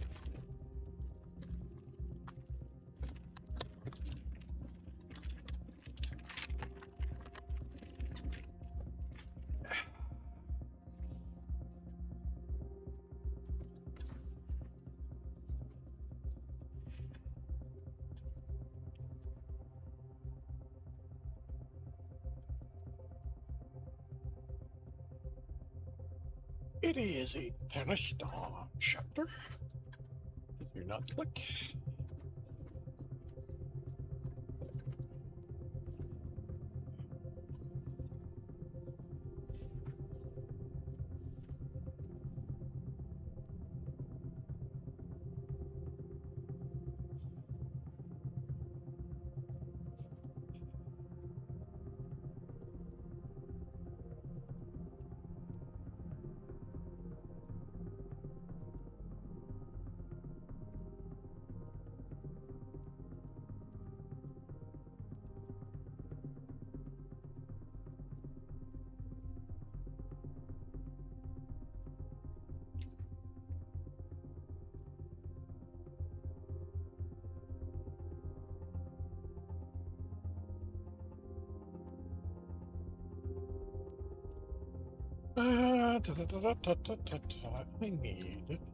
I need to go to.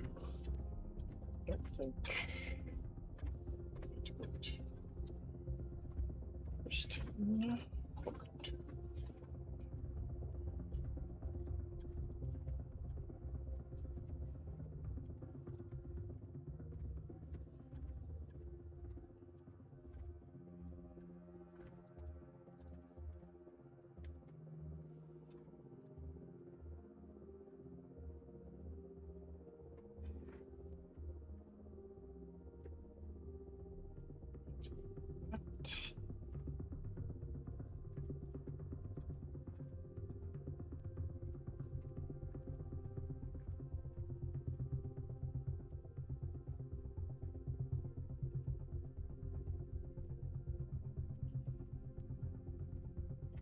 So here, okay, in this, Asir is our actual name. Okay, I can work with that.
Athena and who's her brother?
That's Harker.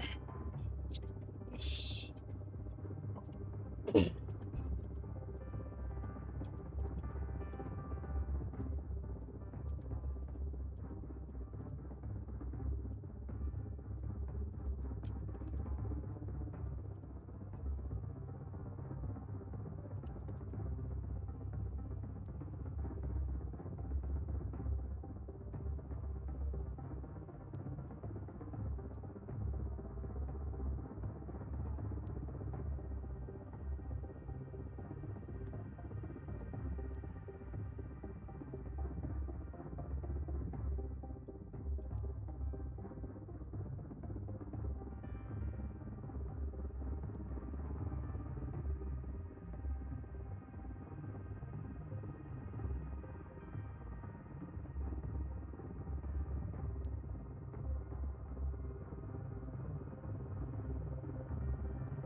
Mm,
you want the answer. You are an idiot.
Alrighty.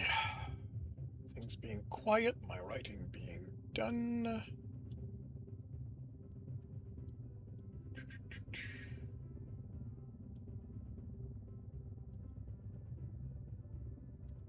What? Is Cipher there? Nope, they are not. Alright.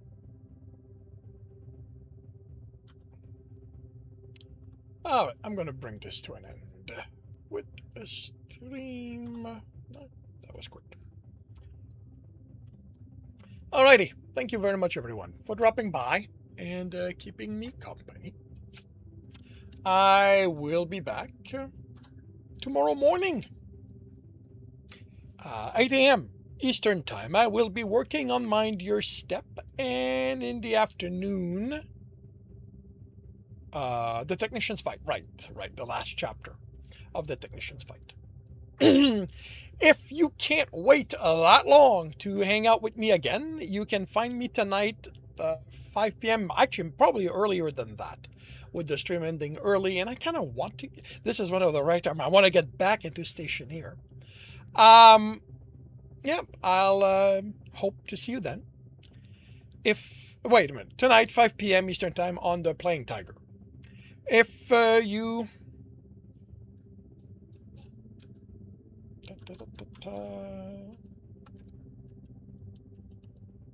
there we go. If yep, I hope to see you then. If I do not, I hope you have a good week, a good rest of the holidays, a good weekend when it arrives, and I'll see